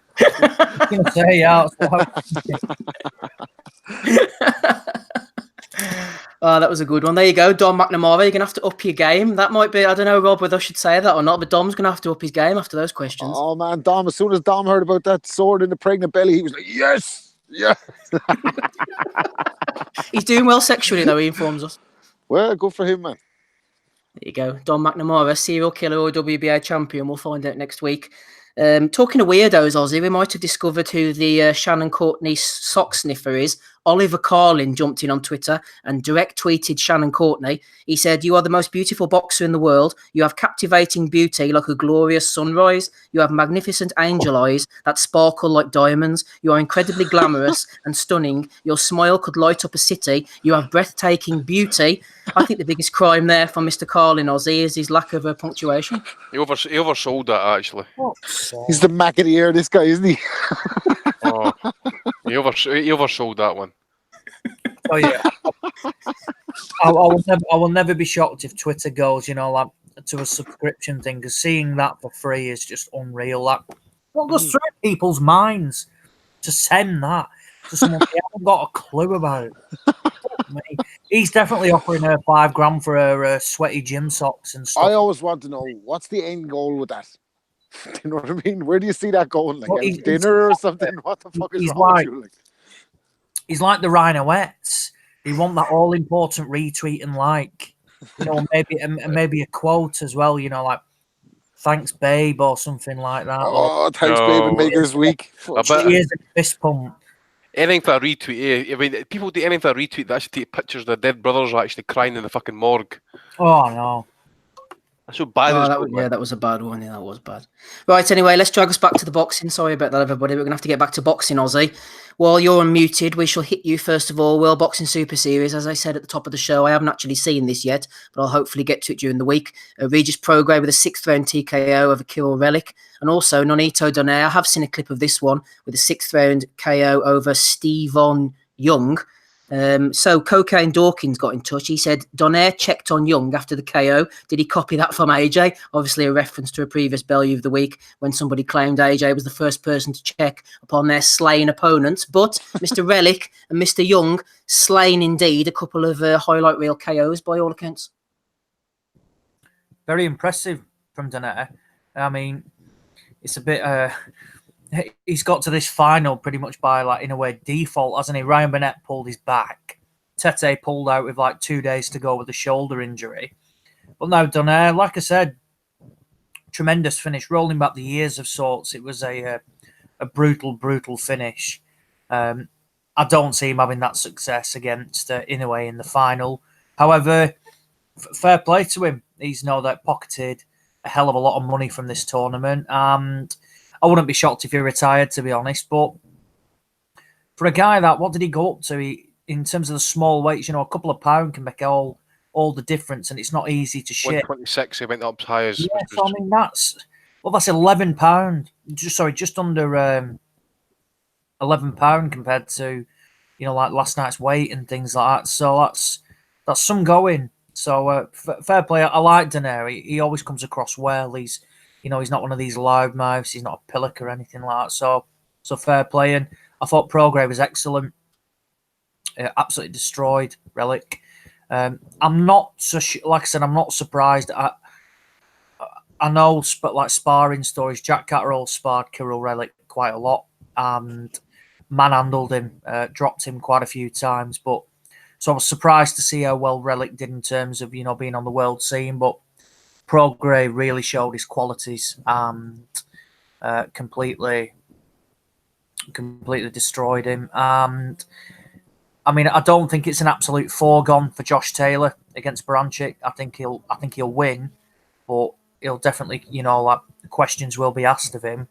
And a final of Prograis against Taylor is just an unreal fight, and one that I'm just praying, there's no injuries or anything like that, and we have a replacement, because that could be one of the fights of the year potentially. Yeah, it's what we want to see, Andy, from a personal point of view. I know you're probably the same, Josh Taylor against Regis Prograis in the final, but as Ozzy mentioned there, again, we were talking about this off air, the Taylor fight against Baranchik is no foregone conclusion. Baranchik, he's not the most dynamic fighter in the world, but he's strong, he's physical, he's a puncher. He will give Taylor a lot of trouble, but whoever gets into the final is going to have their hands full with Prograis. Yeah, definitely, mate. I know some people are basically putting Prograis off a performance last night as the number one in the division. I wouldn't go quite that far. I would still say that maybe Taylor's opposition has been probably better at this point. Maybe not by much, but certainly has been better. And I agree with you. Baranchik is not a foregone conclusion. He is tough. He is rugged. and they will come to win. So whether Taylor can I would expect him to box to a decision, but you just never know. And at the end of the day, we want to see Taylor against Prograis because you've got two guys relatively close or probably in their primes at the minute. So you really want this fight to kind of come off and that. So we'll wait and see. I was impressed with Prograis last night to a point that he dominated Relic, which I've never really seen. Okay, Ozzy's got the inside info on that, but for what I've seen of Relic in that, he's always been durable, he's always been tough, he's always kind of hung in there and done his best, and been in a few close fights. He got robbed against Burns, for example, but last night he just got dominated for the off, and I think it was a corner stoppage in the end. But it was just he was just a mat of blood and just badly beaten up. And that it was just going to end up in one way anyway. He was just going to get knocked out at one point. As for Donaire, very impressed to a point. Okay, he's not fighting anybody as such and stuff, but as a late replacement, he was looking for that left hook the whole fight. He was missing it a fair bit as well. But when he does connect it was kind of memories of kind of Montiel knockout, and that maybe didn't have the same torque in it, and he's not got the same bounce on his feet, but clearly still got the power at 118. Very, very interestingly as well as that's 2 fights now at the weight, I think. And been no problems making the weight. There's been no issues, no talks behind closed doors or any words slipping out that he's been struggling with the weight, for example. But I'm glad for Donaire actually. He's one of boxing's good guys. He's probably been. We could probably, I think we can say he's probably classed as one of the cleanest fighters in the sport. Probably done it all on bread and water as well. So. I've got no qualms about him, getting this opportunity and maybe fighting Inoue in the final, which I think is probably the fight we'll want to see happen maybe now at that weight. It's just a shame that Tete pulled out there last night. Which interestingly, by the way, I don't know if obviously Steve you've not seen the fight. I don't know about Ozzy for example, but how would you have felt, guys, last night with Donaire looking like he did against Tete, for example? Think he would have stopped him there last night with that same left hook? I think he would have. I think he'd sleep quite a few at that weight, landing that. That is a flush, big left hook, and we know he carries the power. Whether he'd have had the opportunity to land that on Tete, I'm not too sure. I'm a bit disappointed in Tete, pulling out, and I'm going off thingy, but you're 2-3 days out from the fight. How on earth are you suffering a shoulder injury in that point? You barely do anything. You literally barely do anything. You just do, tick over. You're not doing anything strenuous or anything like that. So it just seems a bit, coincidental that it gets announced that all these fights are going to be on Sky, and then the only Frank Warren fighter in the tournament withdraws immediately. It just seems a bit peculiar. I'm not 100% buying this shoulder injury 3 days out from fight night. I just don't get how it could have happened. Literally, he should have been in America. He should have been in America. Like, what could possibly have gone wrong? You're going all Sandy Hook on us here at Oz. I'm not too sure. I'm just not too sure. It seems odd how you can suffer an injury so late. Like I said, he should have been in America as well. I don't understand it. I'm not too sure. Like I said, I'm disappointed. He was there last night. He was in America. So he was in there, yeah. He suffered the injury in America. Then, like, what could he have possibly done? Maybe he was helping Richard Latte through customs. Quite possibly. I mean, he surely he hasn't been sparring, for example. But I don't know if he's a big guy for the weight. I don't know if anybody knows if he's tight at the weight and that. But maybe he's been on the bag or something, and he's threw a punch that just. And it could be literally as innocuous as that. But maybe on the long flight to America, he was just anxious to get his luggage down from the overhead storage and just yanked it out real quick and put his shoulder out. Hi, maybe. Hey, Rob, I wouldn't be saying that, because something might actually use that as a legit excuse at one point. Would you hear that? I don't know if he lands that shot. I'm kind of with Ozzy on that. I don't know if he gets to land that shot on Tete, if Tete is active. But so I don't know how much you can read into Nonito's performance on a fella that has 3 days notice. Like you said, he was looking for the left hook last night, but took him to the 6th round to land it. So maybe he just thought, look, I've got superior power here. So You know what I mean? I just gonna get this guy when he's, and it was a kind of a classic. He was looking for it, dropped the right hand, hung the chin up, and he didn't need an excuse. Like, he just detonated that left hook on him. Kind of reminds you back in the Robert Garcia days, like Andy said, like, it's just vintage Donaire with the punch. But sorry, go ahead, Oz. I was going to say, that saying though, I don't think Donaire. I thought he looked okay against Burnett, to be honest. He was getting his shots off as well. Now, I don't know how fit Burnett was in that ring, prior to the fight starting. But I thought he looked okay, and I thought he looked pretty sharp, to be honest, for a guy, that hadn't made the weight in so long. So maybe he has got a bit left, but... Well, I hope so. I mean, I was just going to say he's an example of everything that's right in the sport, of everything that's good in boxing. He's pro testing. He's been pro testing for since he was like the number one pound for since he was the heir to the Pacquiao throne at one stage. Like, he's got balls. He's gone up and fought Redondo when nobody wanted to fight him. Got schooled, took that, went up and fought Walters at 126, like Frampton. He doesn't duck anybody. He fight anyone. Now he's down making 118 at this stage of his career through clean living. Like, he's an absolute example. So I wouldn't begrudge him if he can go to the final and knock out Inoue with that left hook. Man, it'd be one of the greatest stories. He's a real good ambassador for the sport. Like, but Rob, were you like me regarding Tete? He's an enigma in the ring, and this just makes him an enigma out of the ring. I just want to see how good he is, and I wanted him to get past Donaire. That would have told us something. Get in the final against Inoue. That would have told us something. And again, he slipped out of consciousness. But it's like everyone says he's like Rigo light, and everyone knows like Rigo was one of my favorite fighters, but just at a stage of just willing him to get it together, like, get it fucking together. Like, this is the opportunity to be the number one guy in the division. You have Nonito at the best time you're going to get him, and there's a withdrawal with 3 days to go. Like, it's dodgy enough. Like, Gabe, regarding Donaire, we spoke about the big left hook. He does have a puncher's chance against Inoue. Does he have anything else to trouble Inoue, though? Would this be borderline, given Donaire's age and getting down to the weight and all that? Some people might even say it's a dangerous fight. Does his power mean that he's live, or is Inoue just going to beat up this version of Donaire, Gabe? I'll be honest with you. I think that it's probably going to be a pretty vicious knockout in favor of Inoue. Donaire is always a live dog because he always has power. It hasn't gone away. I don't expect it to before the Inoue fight happens. So he always has a chance. But I mean, you can go back and look at much of his previous fights, and even though he's on a bit of a surge upwards, he still has that flaw of looking for a big punch instead of making a big punch happen. One of the things that you see a lot of times with big punchers, and the last one that just popped in my head was Randall Bailey when he knocked out Mike Jones for I believe it was a WBA title.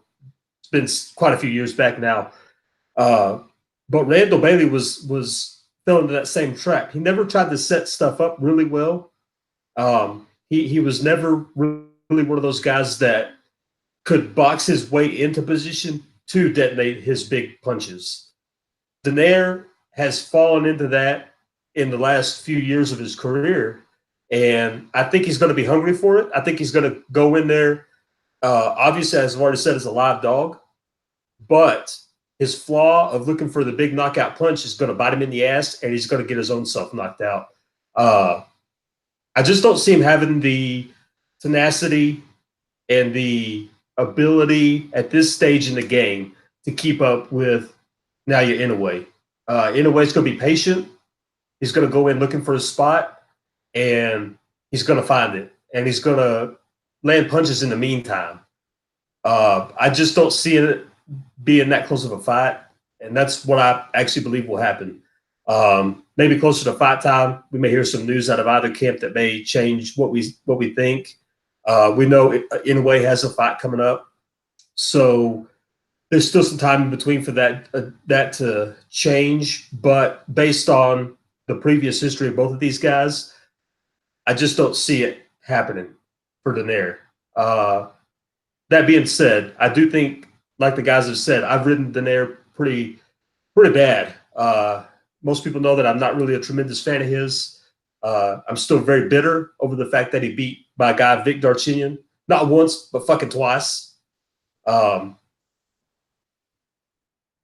prime Donaire at this weight would give anyway all he could handle, every bit of it and then some. But at this stage and the habits that he falls into, I just don't think it's going to be that great of a fight overall. I think there's going to be a spectacular knockout. I agree, Gabe. I think it could come brutally within the first 4 or 5 rounds. I really do. I like Donaire. As Andy said, he's one of the good guys in boxing. But yeah, Inoue, he's fresh, isn't he? He's really fresh. And Donaire, just don't think he's be able to hang, unfortunately. A lot of love on Twitter for WBA champion or serial killer. I have to give credit again to Jeremy Hitchcock. He did all the road work on that one. Fair play to him. Rob, let's go on to the final fight of the weekend from the Cosmopolitan in Las Vegas. Sounds nice, doesn't it? The Cosmopolitan in Las Vegas, Rob. Could you imagine yourself sitting there in your hoodie, sipping a tequila in the Cosmopolitan in Las Vegas lobby? Yeah, definitely. Tequila and me, we haven't got a great track record together. Maybe some Irish cider, just to keep it civilized. You know what I mean? The Cosmopolitan sounds like a nice joint. You don't want to be fucking acting the fool in there, drinking tequila. Anything could happen. No, I think they would probably kick you out pretty quickly. Now, for my sins, Rob, I watched the entire Showtime card, including Efe Ajagba and Victor Postol. But what about the main event, Robert Easter Jr. against Rancis Barthélemy? Talk about snake charmers, Rob. This was like 2 tranquilized cobras coiled in front of each other, just drunkenly swaying in the wind, trying to lose the fight, seeing who could lose the fight better between them. 25 punches landed between them after 6 rounds. Well, sorry, Easter had landed 25, Barthélemy had landed 21. After 12 rounds, they'd landed about 50 each. It wasn't great stuff.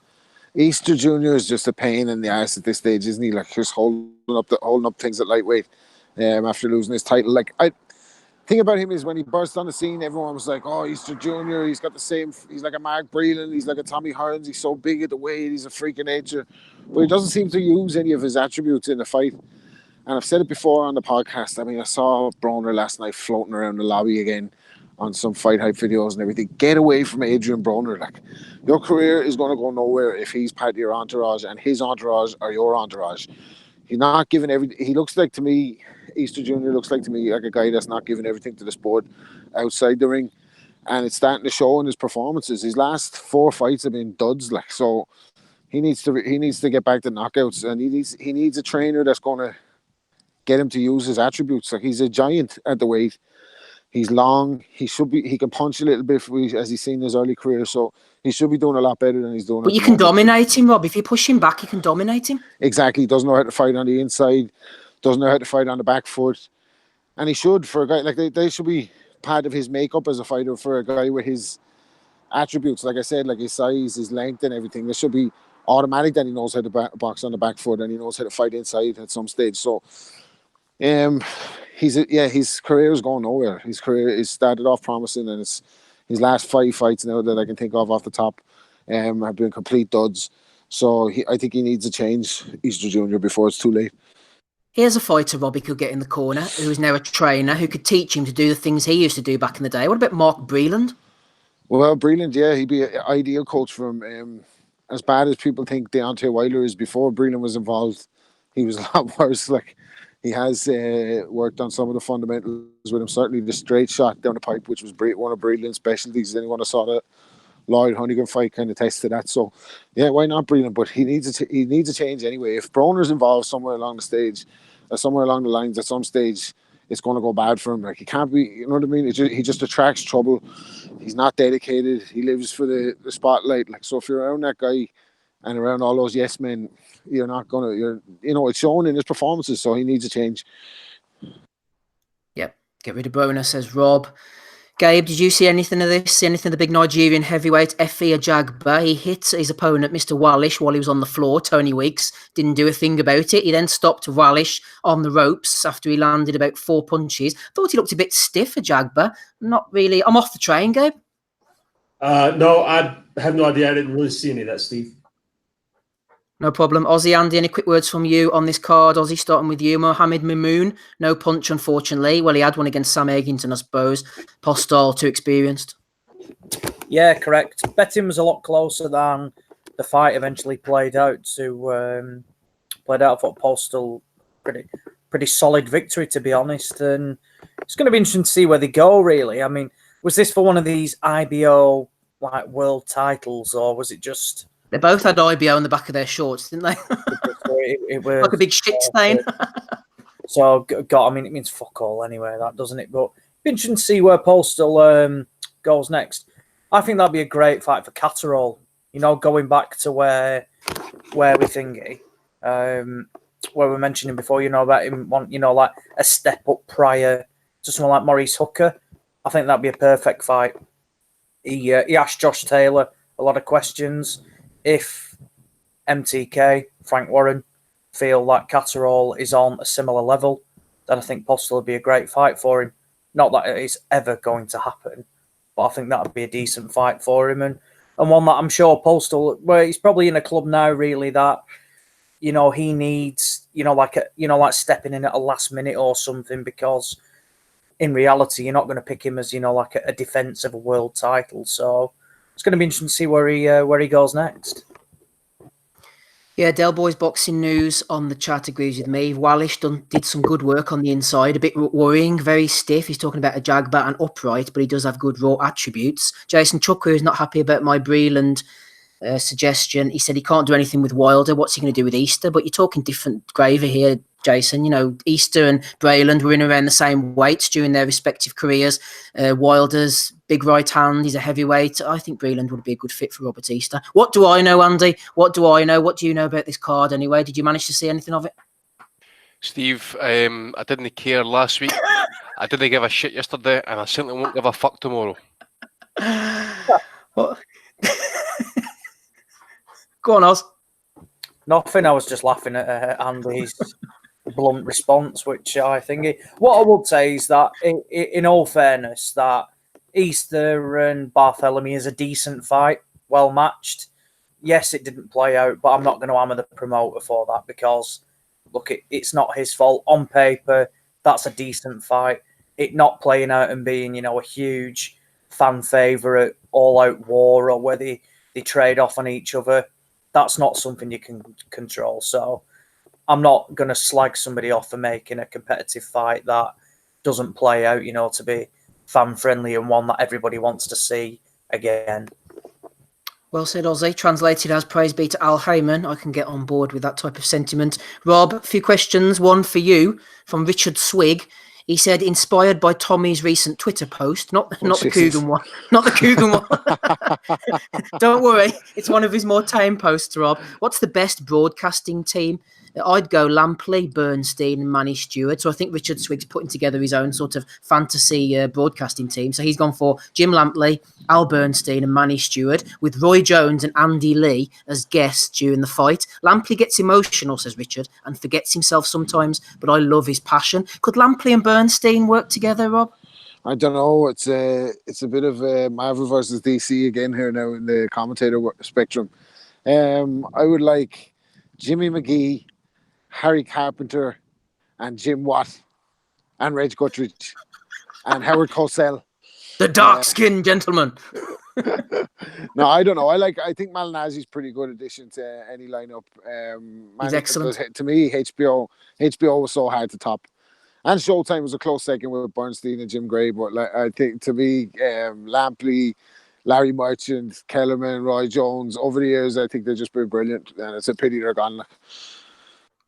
Yeah, Carl Froch, take note. I think Malignaggi is excellent. That's not breaking news or anything, but just listening to the way he brings in the fighter's perspective last night, even during the Easter Bartholomew fight, saying what fighters should be doing, picking things up rounds before they happened. He's just on the ball. He's doing exactly what he should be doing, and he's clearly somebody who keeps an eye on the sport. So fair play to Paulie Malignaggi.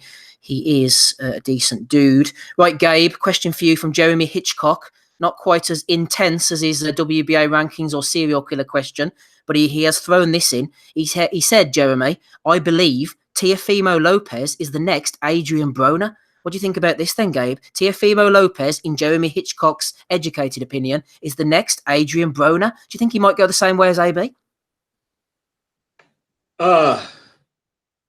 No, maybe not necessarily. It kind of depends on what your what you're referring to exactly. Does he mean maybe that the hype's there, but it doesn't pan out type of thing? I don't feel like people are putting him into position to be the next biggest thing. Certainly, if you listen to the ESPN announced crew, that's what they're doing. Fucking ESPN announcing is terrible. But from what I'm seeing from most educated people that know the sport, there is intrigue with what this guy brings to the table in terms of speed, power, and ability. A lot of people are glad to see a guy like this in boxing, and I think that he has some really good boxing qualities. Nobody's anointing him that I see on a credible level to the next great fighter. They just are understandably, in my opinion, excited to see a guy who is exciting. So I don't think he's going the way of Broner necessarily, because I don't think the majority of people are looking at him and thinking he's the next greatest thing available. I don't think from where I'm looking right now, he appears to be a fighter that is someone that is unbeatable. I don't think that people perceive him as a fighter that is unstoppable in any way. And that was kind of what I felt like you saw a lot with Broner early on. So I don't necessarily see a comparison there in terms of what we're seeing hype-wise and skill set-wise. He does come off a little bit brash, but I don't think it's necessarily a bad thing, because although he is maybe a little bit over the top from what a lot of people would maybe prefer to see with the way he taunts people after he knocks them out, maybe a little bit much, but he doesn't necessarily seem to be comparable in that regard. I do think he'll end up doing great things. I do think he'll, winning a championship.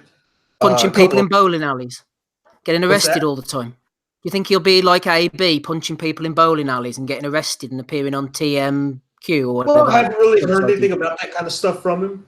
I would be not shocked if something like that ever did happen. You get a guy that's got money, skills, a lot of fans, and they're bound to get into situations where they get into trouble sometimes. I don't think he's going to be that kind of guy like Adrian Broner, who consistently puts out stupid videos, who's consistently in trouble with the law, who's consistently just making a jackass of himself. I don't know. I just feel like it's a lot different scenario, and I wouldn't peg him as a potential Broner at all. I think that his boxing skills are going to improve. He'll take some losses just like everyone else, and he'll have a lot of wins, and he'll have a decent career. I mean, it's really early. The kid's really young. I don't see any reason to dislike him as of now. I just I don't really see the comparison. Gabe doesn't see the comparison, everybody. Jason Chuckwoo's in the chat giving me a bit of grief. Thanks for that, Jason. Yeah, it's TMZ, not TMQ, he says about the TV station. It's all QVC to me, Jason. Questions coming from Simon Peters as well. I do remember back on the 3 Knockdown Rule, the Steve Kim podcast, they had Lopez on with his dad. His dad seemed like a bit of an Angel Garcia type character, and he told this bizarre story. I'm paraphrasing here because I can't really remember it, but some guy come up to him months before Teofimo Lopez was conceived or born or whatever, and said, "Oh, you're going to have a future boxing world champion," or something along those lines. Can't remember the exact story, but it's quite an esoteric story. So maybe it's in the stars, Gabe. Maybe it's in the stars. Question for you, Ozzy, coming in from Simon Peters. He said, what is it? Can you touch on the Billy Joe Saunders undercard? This is the Stevenage one, I think, on May the 13th. I was going to travel down, said Simon, but I'm going to Taylor versus Baranchik and Inoue, the Inoue fight as well. Very poor undercard. And do you think it may get cancelled, Ozzy? Surely not. I agree. It's a poor undercard. There's nothing on it. they've announced there's a lot of like kids going to be on it, like young prospects, Ryan Garner, I think Harley Ben's going on it. So there's a lot of those prospects on it. But aside from that, I mean, they're putting Joe Joyce on it as well. Well, that's literally it. And then you've got Billy Joe Saunders against this Shefat Isufi in the main event. So it's a weird one. I don't really know how they're gonna build this, like to BT and things, because you can't just have the world title fight and then like 8 prospects in against utter shite. It shouldn't really work like that. In terms of it being cancelled, I can't see it unless literally Saunders suffers an injury, because there'll be nobody. I mean, the card's crap anyway, unless it drastically changes. But they need Saunders to pick up this belt. I think Ramirez will chuck away his super middleweight world title, and the Saunders Sufi fight will get upgraded to the full version.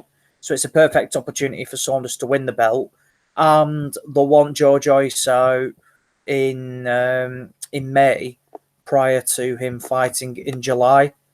So I don't see it being cancelled, but I have absolutely I do not blame you going up to Scotland to watch for the Taylor fights rather than for the Saunders one, because the Saunders card itself is just nothing short of a shambles.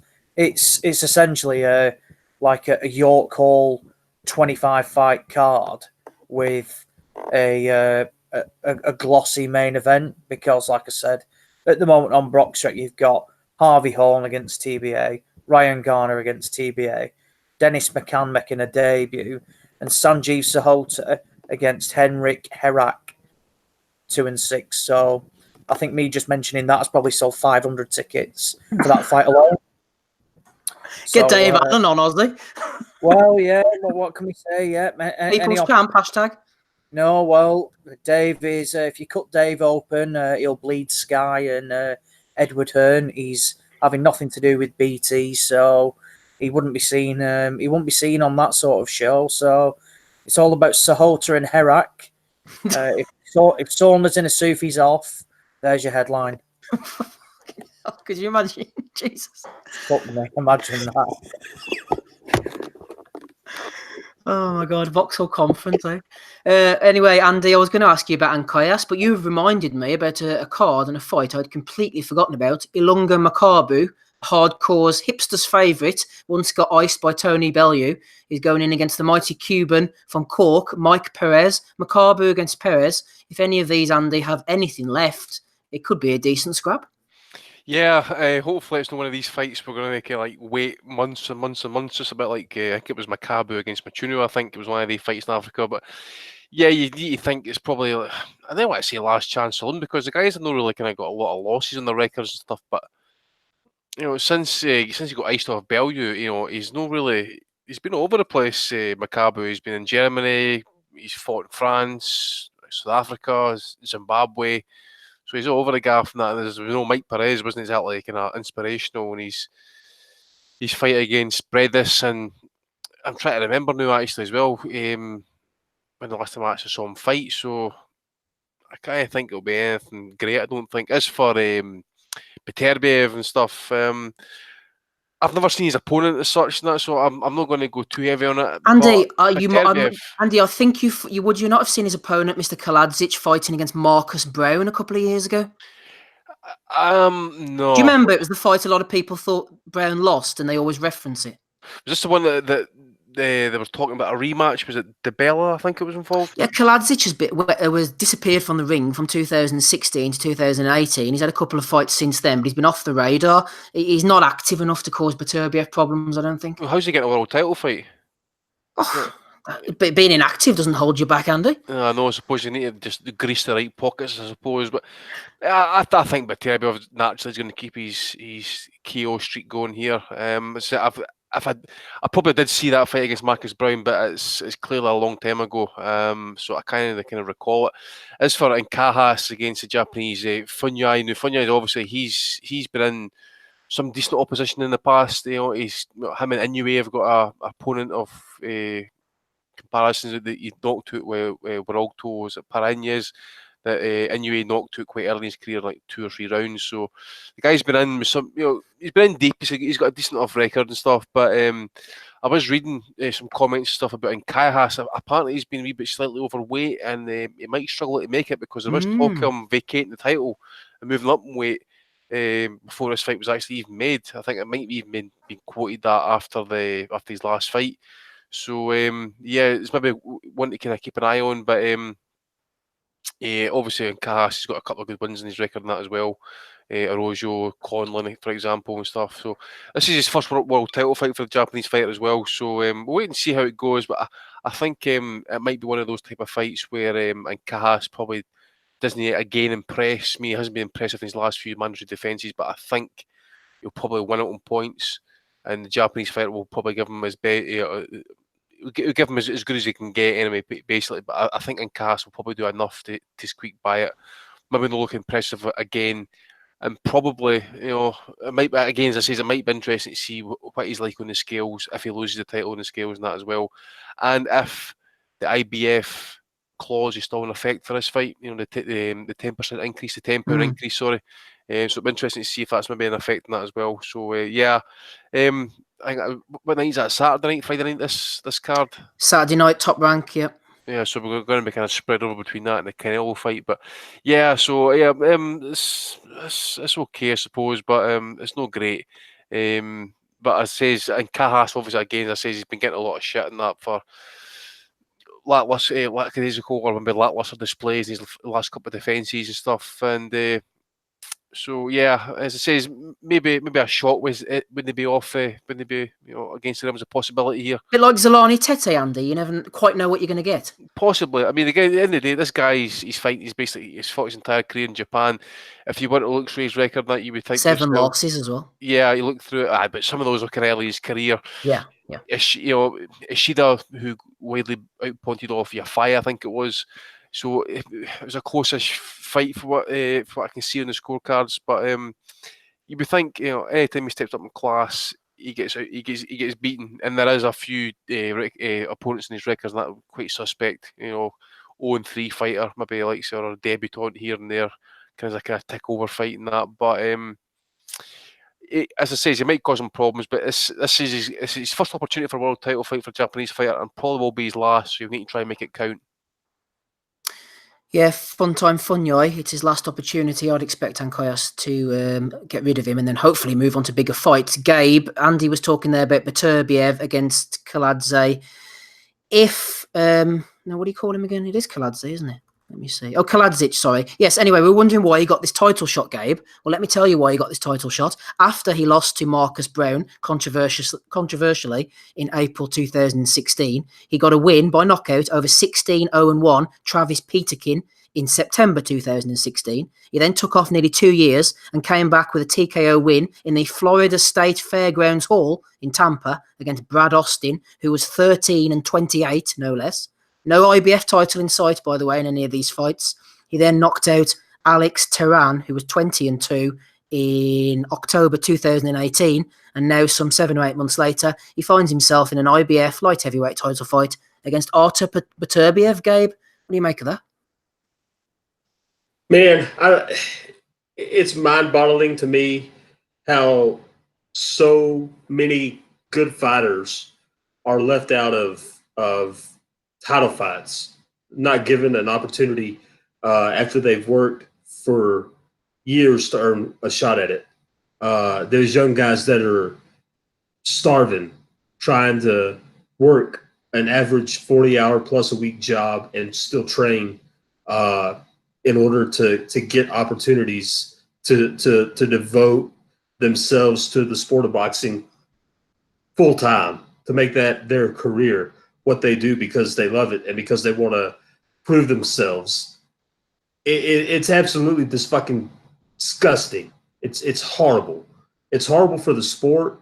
It's horrible for the people that are working hard. It's horrible for the fans. You have so many of these sanctioning bodies that just do the same bullshit over and over and over again. And It just cheapens everything. This title is fucking pointless. Why would anyone that has been in the position that he's been in and done as little as he's done be given a title shot? It just absolutely no rhyme or reason to it. It's one of those things that boxing fans in general learn to live with, because it's just going to happen. It's just part of it. It just happens. But it doesn't mean that it's not ridiculous. It doesn't mean that it's not stupid or horrible or garbage.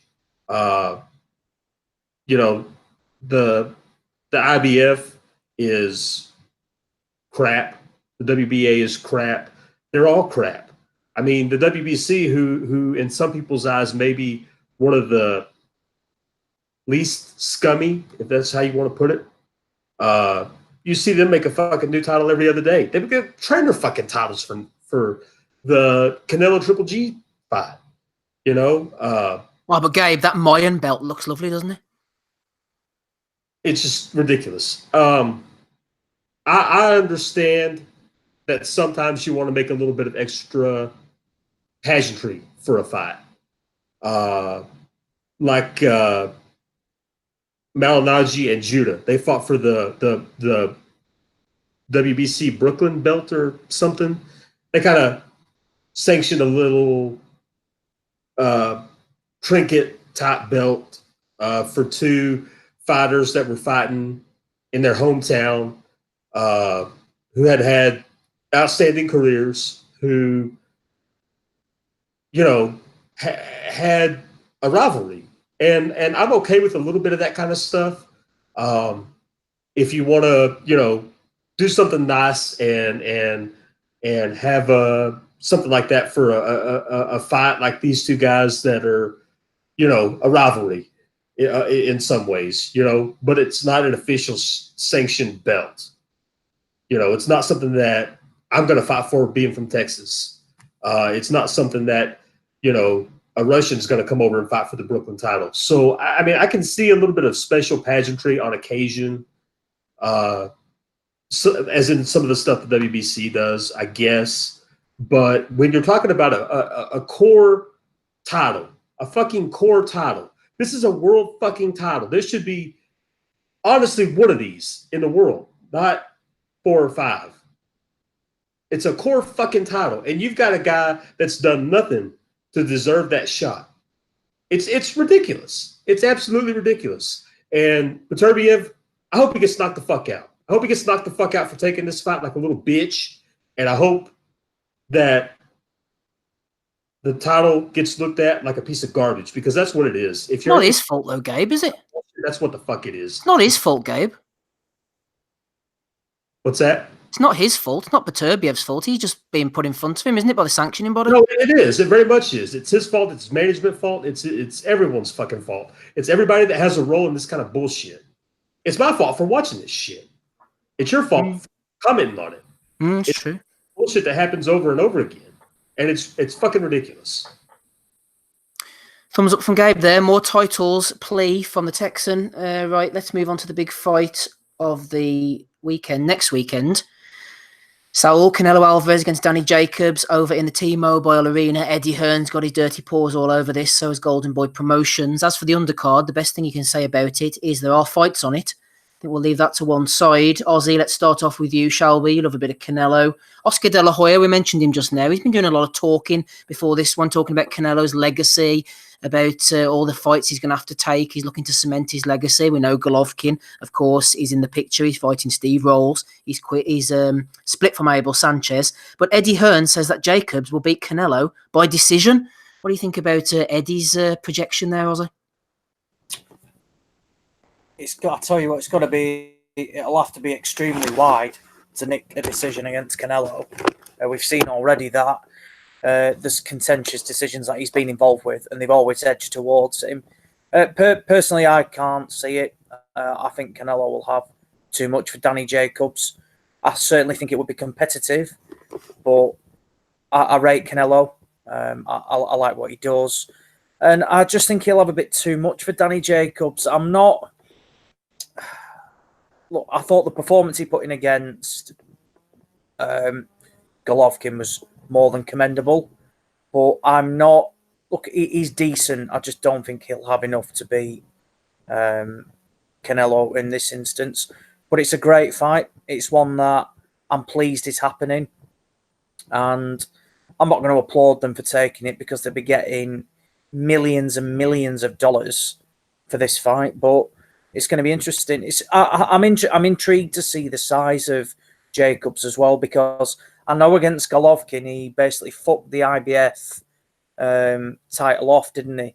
Because even of the £10 weigh-in the day after. So it's going to be interesting to see if he adopts the same tactics again, because I know his diets. He brings in Chris Algieri for all his fights now to sort of like his diet and things like that. So it's going to be interesting to see, if he. He obviously did it against Dervyachenko, or will he essentially look? I'm boxing for the WBC and WBA, and will he ignore the £10 weigh-in and just sack it off? That won't be on the line for him, just to potentially, look to gain some sort of advantage against Canelo. He's done it before. There's no reason why he might not do it again. Prediction then, Ozzy, who you going for and by what method? I'm going for a Canelo win by stoppage. What round? Not stoppage, sorry. Points. Points, yeah. Yeah. I'm going for that. I'm going 116, 112.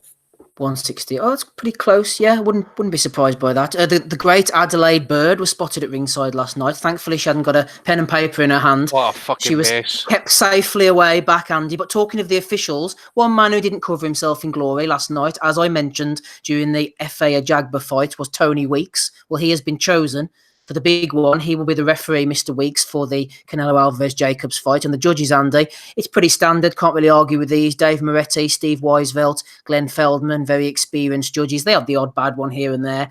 But experienced officials hopefully do the right thing. But as Ozzy said, Andy, it's hard to get one against Canelo.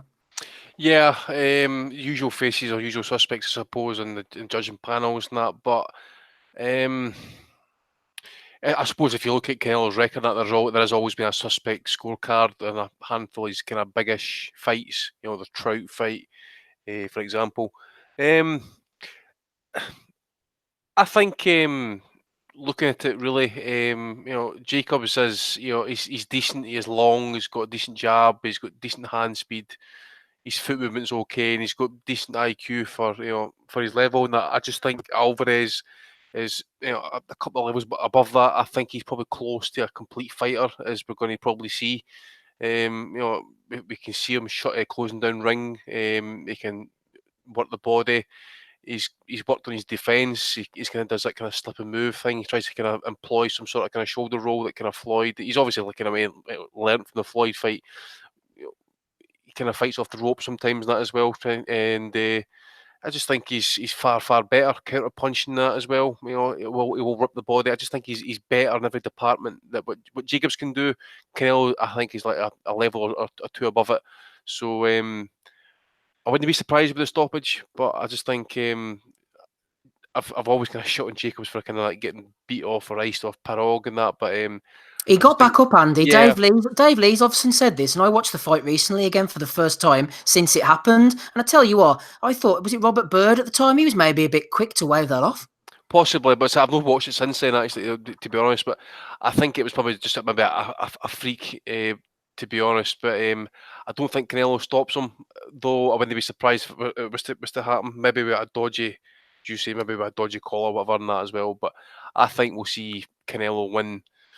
I agree with Ozzy's card 116, 112, but I wouldn't be surprised to see like a ridiculous like 118, 110 scorecard running just for a good measures to make sure Canelo wins the fight. But yeah, I just think, as I say, I think Canelo does everything better than Jacobs, and I say barring like any mishaps, freak shots or injury, I think Canelo's probably got this one. Canelo as well for Andy. Time for Rob Kelly's breakdown of the tactical variety, not the mental variety. No, Rob, nervous breakdown. No, not a nervous breakdown. Tell us then stylistically what's happening here, because Oscar De La Hoya, again, he talks a lot of shit, but he said that Canelo has to come forward and force the fight, similar to the way he did against Golovkin. Would he not be eating into Jacobs' hands? He's tall, he's fast, he's athletic, but Jacobs did struggle, Rob, at times with Derevyanchenko when he put it on him. Yeah, I mean, Jacobs is within his capability, with his skill set, he has the capabilities to win this fight. But in order for him to win it, he has to win it 8-4, because he's not going to, a 7-5 wouldn't get it for him on the judges' card, I don't think. Having said that, is he going to be able to deal with Canelo's arsenal? He can punch a little bit. Canelo's shown that he can definitely be hit, but he definitely has a beard. But I wonder as well, is it okay having a beard against fellas you're naturally bigger than? Because a lot of the fighters that he's fought so far, he's been bigger, bar Chavez, who was boiled down. So it's hard to know what he's going to be like against a naturally bigger guy. I think Ozzy could be onto something there. I think you could see Jacobs trying to ditch the check weight and go ahead and try and give himself an advantage. You're going to be looking at two guys who walk around at 170 on the night, so they're going to look like big middleweights. Didn't Jacobs do that before, Rob? Wasn't it against Golovkin? He tried to check weigh in at the morning or something. Something like that. Like, I mean, and he looked huge in the Golovkin fight, massive against Golovkin. So that's why he caused him some problems. So while Canelo is a little bit bigger than Golovkin as well, naturally, or unnaturally, as the case may be, I still think he's going to have too much for Jacobs, and he's just going to have too much firepower in the exchanges. He showed in the Golovkin fight that he can box a little bit. And I mean, the second Golovkin fight, as much as I wanted him to lose in wake of the Mexican beef scandal, I thought he was the clear winner in a close fight in the second fight, and I didn't think Golovkin was able to adjust to what Canelo was doing. So will Jacobs be able to adjust if Canelo's putting it on him? I think Canelo could win the majority of those rounds with some flurries. But don't be surprised if Jacobs comes in big, kind of tries to spoil Canelo a little bit and gets off on his own, because I think he's going to leave it all on the line, Danny Jacobs. So should be a good fight. Could see maybe Canelo getting the stoppage if he catches him, but I think it'll be 12-round decision for Canelo. Gabe, final word to you then. We're all going for Canelo, pretty much on points is the general consensus. I think if Canelo plants his feet and gets stuck inside, he can definitely hurt Jacobs. Jacobs' game plan will be interesting. Can Jacobs hurt Canelo? That's the question, Gabe. Well, I think that's a great question. I think if you were talking about several years back, yeah, but he's gotten more credible as a defender. His defense, head movement, picking punches off of his gloves, it's all improved dramatically over the course of the years since we saw him very early in his career, in with Alfonso Gomez, Shane Mosley. Those early fights that he had, his defense has only gotten better since then. So I think it's really maybe more of a matter of, can Danny Jacobs find a way to set him up and land the punches? It's not going to be easy. I think that Danny Jacobs has enough power that if he is able to set something up and land something big, he can hurt him. It's just not that easy. I just don't think it's going to be that easy for him to do.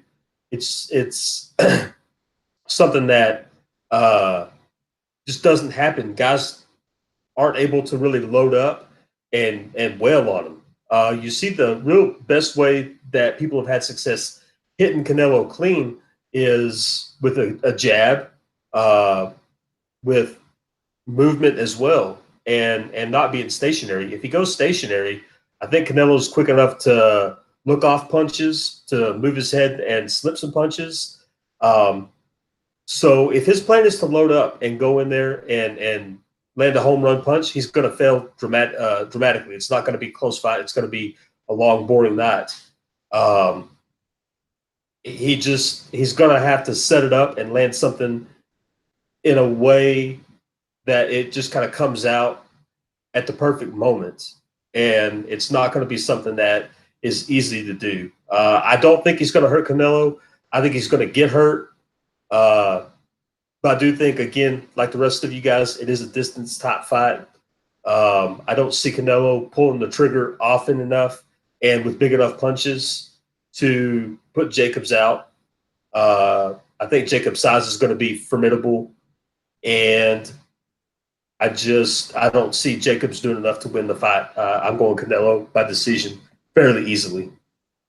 Gabe, can Jacobs do some of the things that Golovkin couldn't or wasn't able to in the fight? The things we were crying out for, like maybe getting to the body and that type of stuff. He's different fighters to Golovkin, we know that. Is he able to do some of those things? And he has a good corner, man. I do rate Andre Rosier.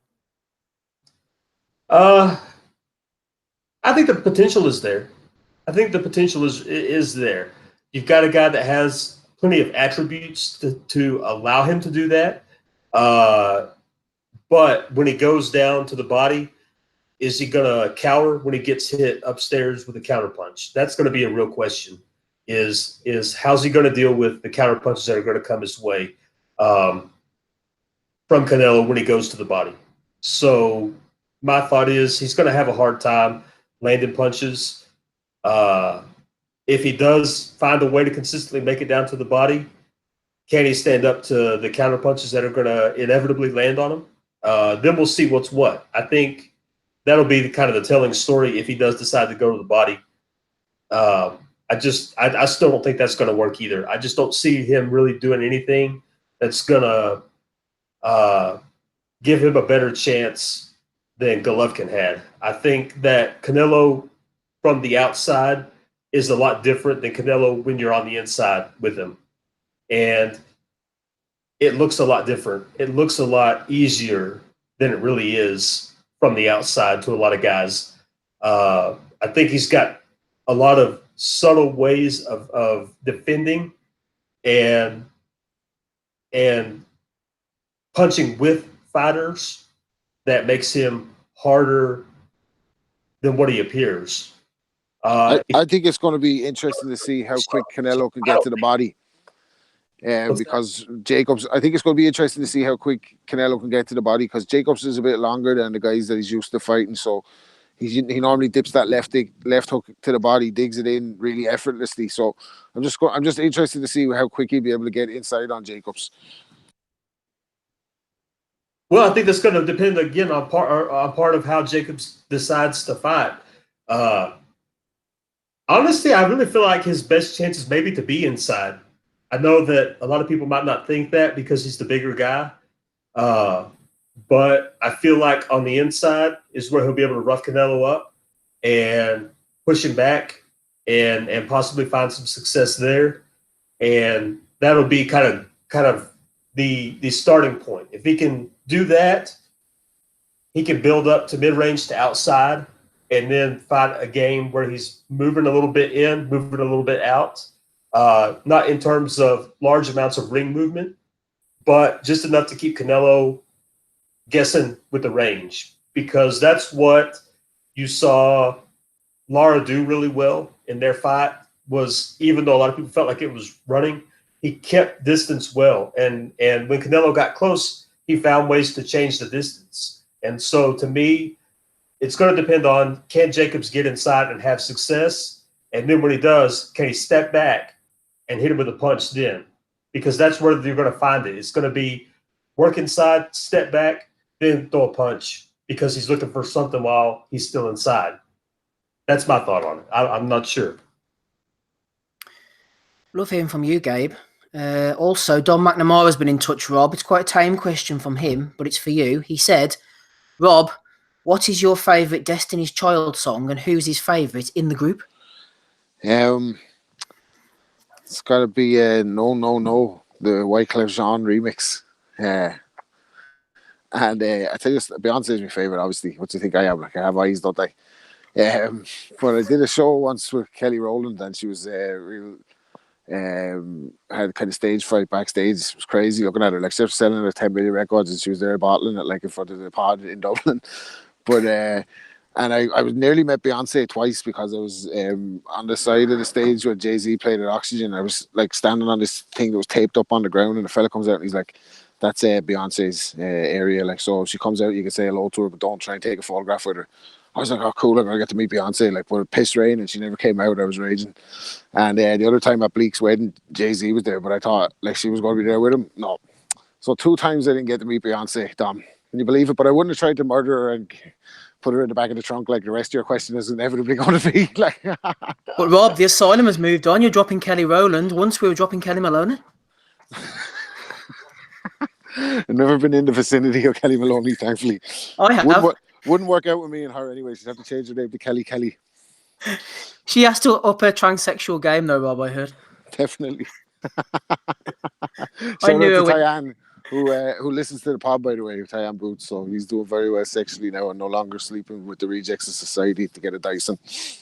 Good to hear. No, I was in touch with Frank back in the days when he was Frank, and he used to have to fax through your press pass even back in 2010. But whenever you rang Frank Maloney, he was always on about 3 other phone lines at the same time, and you never quite knew if he was talking to you or not. I don't know who's ringing old Frank these days. He could have been just talking to his other personalities, dude. It's surgeon. There you go. Anyway, someone else had asked me a question in the chat. Can't remember who it was. Gabe, what about your theme tune? Any updates? Gabe, your theme tune. I didn't send it to you yet. This is going to go on and on, isn't it? This is an ongoing feature. I'll send it to you this week. Good man. There you go, everybody. Gabe's We'll have theme it up tune. there for next week. No problem. That'll do. Right, let's go on to Belly of the Weeks, everybody, and then we shall depart. Don't forget to hit like in the chat. Yep, no problem, Dom. No problem at all. First nomination I've got is from Dave at FootyFan4U for Amir Khan. Mr. Khan said, after he'd lost to Terence Crawford, of course, the ref told me I had 5 minutes. Why didn't you take the full 5 minutes? I didn't know I had 5 minutes. Classic Khan. Yeah, that's Khan right at the back. That like. There you go. If your Belly of the Week doesn't get read out this week, then frig me, I've got loads of them. I've been sent in about 60, everybody. So we'll try and get to them all if we can. Josh has nominated Mark CTI, talking about Barry Hearn, talking to Dave Allen. Beautiful, says Mark. Bazza is a legend. Could have been a great Harry Redknapp-style football manager. How could you not be inspired by him and what he's achieved? Josh nominated Mark for that. Editing King has nominated Amir Khan, early Belly of the Week contender. Khan said after the fight was 100% turning. Crawford was slowing down. There you go. I did notice one thing, though, Rob. Earlier on in the fight, about the 3rd or 4th round, Amir seemed to be shaking his arm, shaking his elbow or something. Do you think he was maybe considering an avenue out even as early as that? Funny you say that. I was listening to the boys on Off the Brawl Off the Ball in Ireland this week, and I had Andy on the panel, and he said the same thing when he saw him motioning with his hand. He thought maybe that Khan was looking for the way out, but he didn't want to say that he thought he could. He give him the benefit of the doubt or whatever. But yeah, it looked like he was looking for a way out, didn't it? There was no protest from him. So, but then again, he didn't know that he had 5 minutes. So there we go then.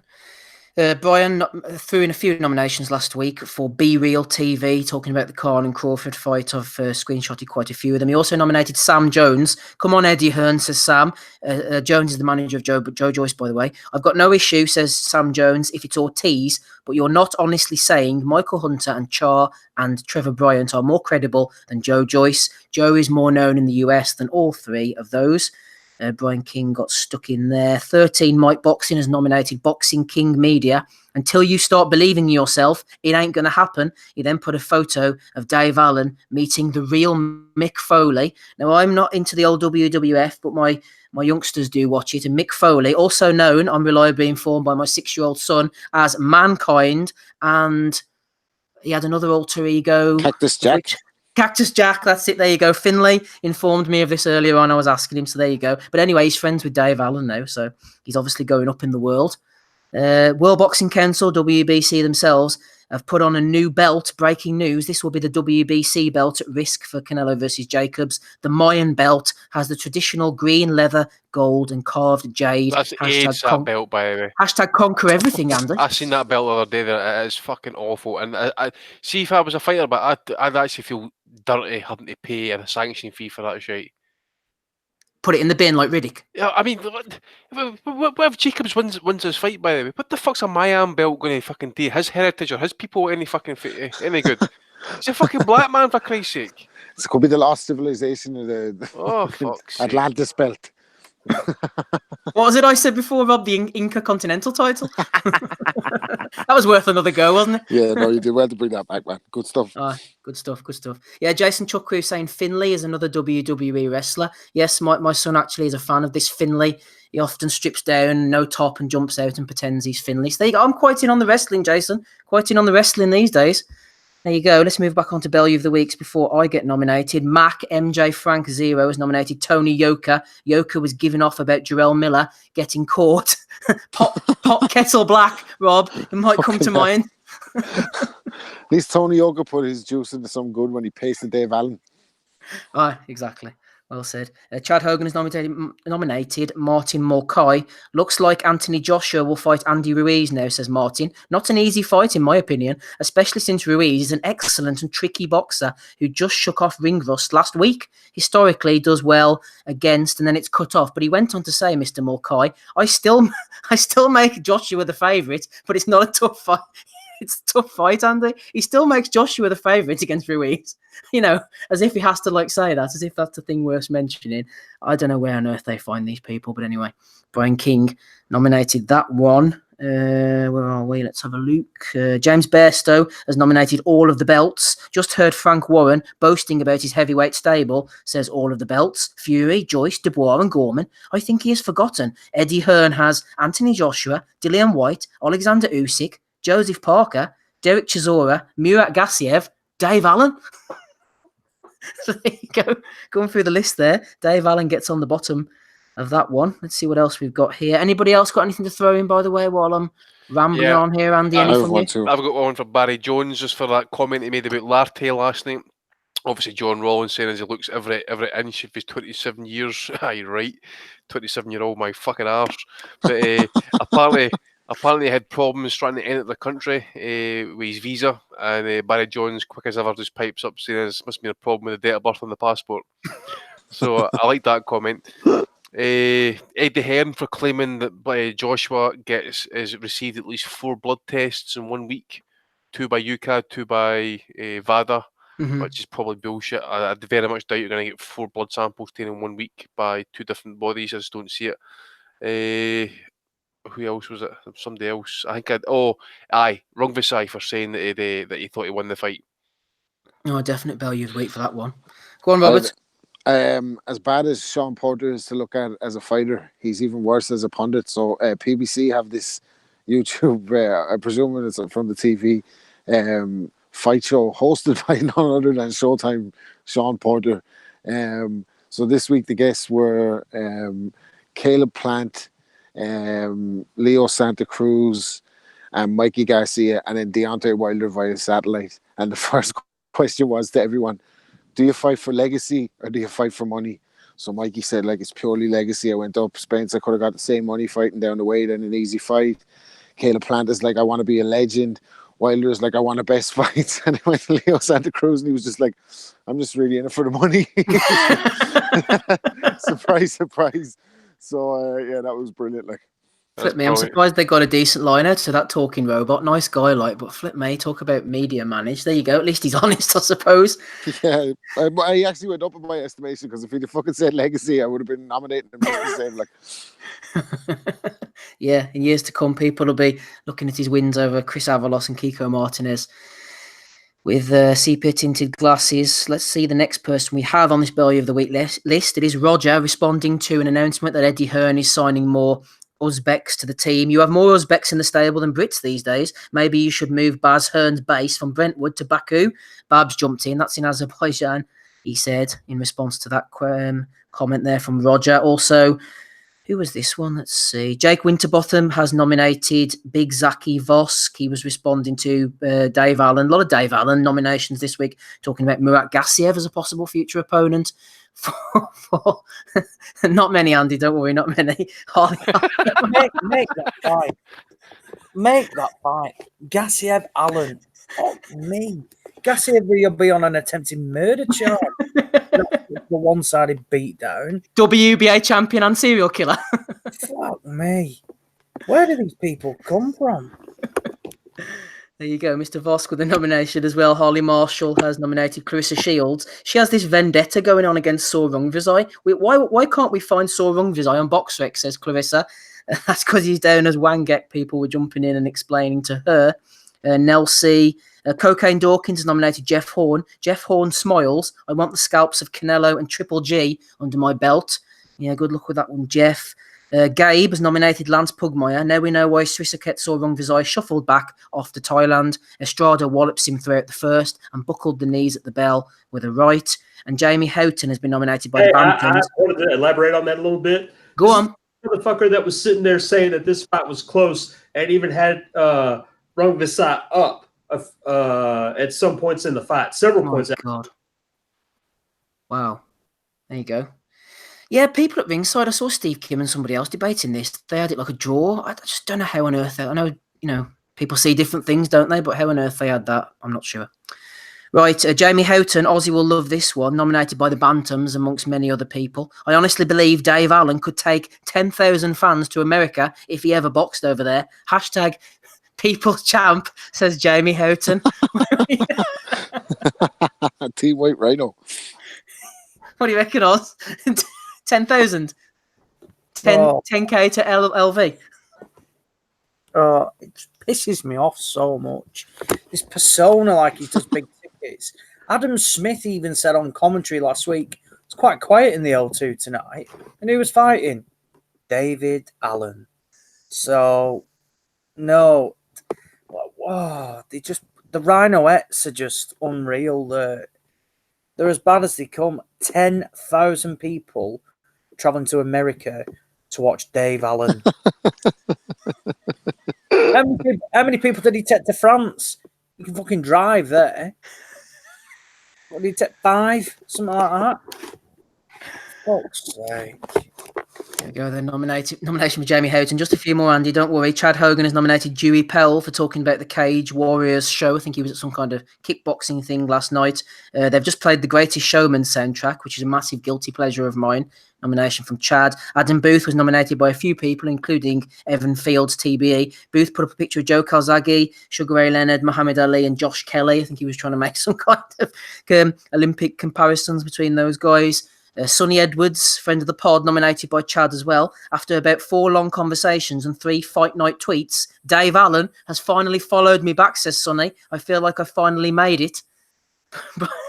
He's quite the character. Hashtag People's Champ. Sonny Edwards getting on board as well there. Brian King has nominated that. Quite a few gentlemen. Ozzy, any from you? Yeah, I've got one actually. And shock is involving Britain's top heavyweight, David Allen. They put a tweet out asking if David Price doesn't agree the fight with him, which has since been agreed, who would people want to see him fight next? And Ike 94078257.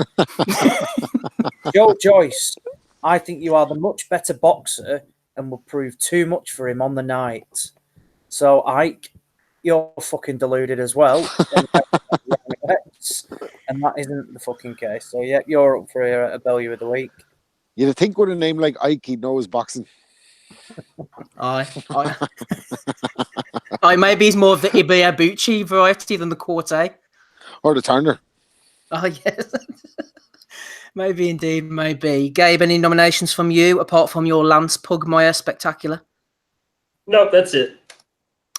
So I'm thinking Amir Khan's right up there, but also Jamie Houghton, WBC for their title, Tony Yoka. I liked Martin Mulcahy clarifying that he still had Joshua a favourite, even though he was now fighting Andy Ruiz, as if that needed any clarification.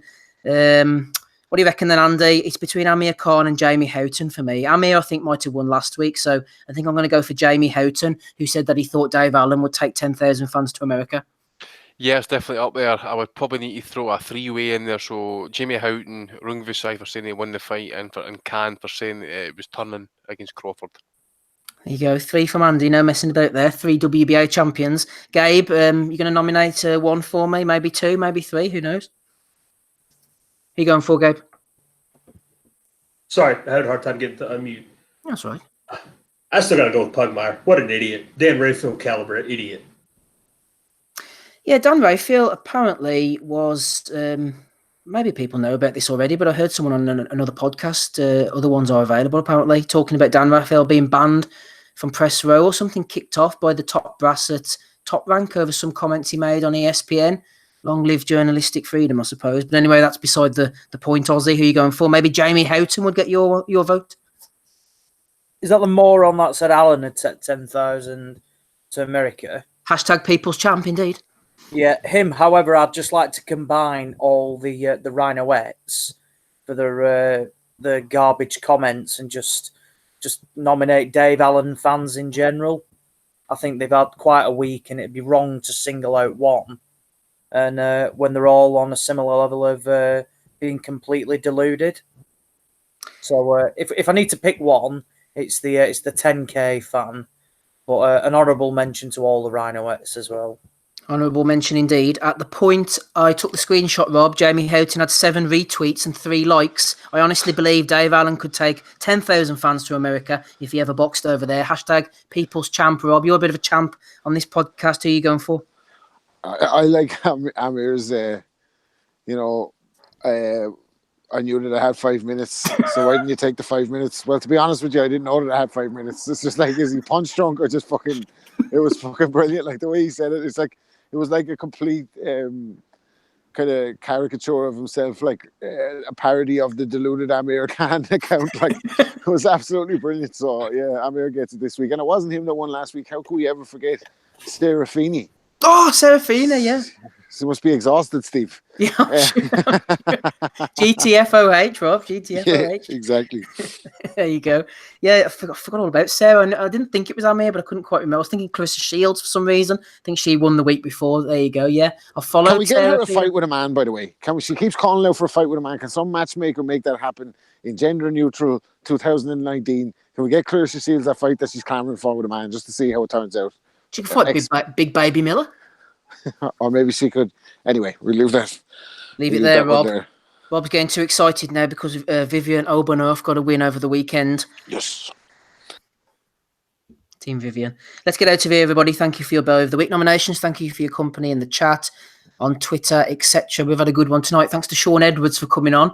Not sure whether he'll replace Hater Dave, but he did offer his services on a monthly retainer basis, so we might hopefully get him back on again in the future. Also, Gabe is going to send me his theme tune he promises for next week, so looking forward to hearing that. And Jeremy Hitchcock as well for coming up with our fantastic quiz, WBA champion or serial killer. That seems to have gone down quite well. Go over to patreon.com/Boxing Asylum because we are the best independent boxing podcast out there. It's as simple as that. I've been Steve Wellings. We'll catch you all again, same time, same place next week. Bye.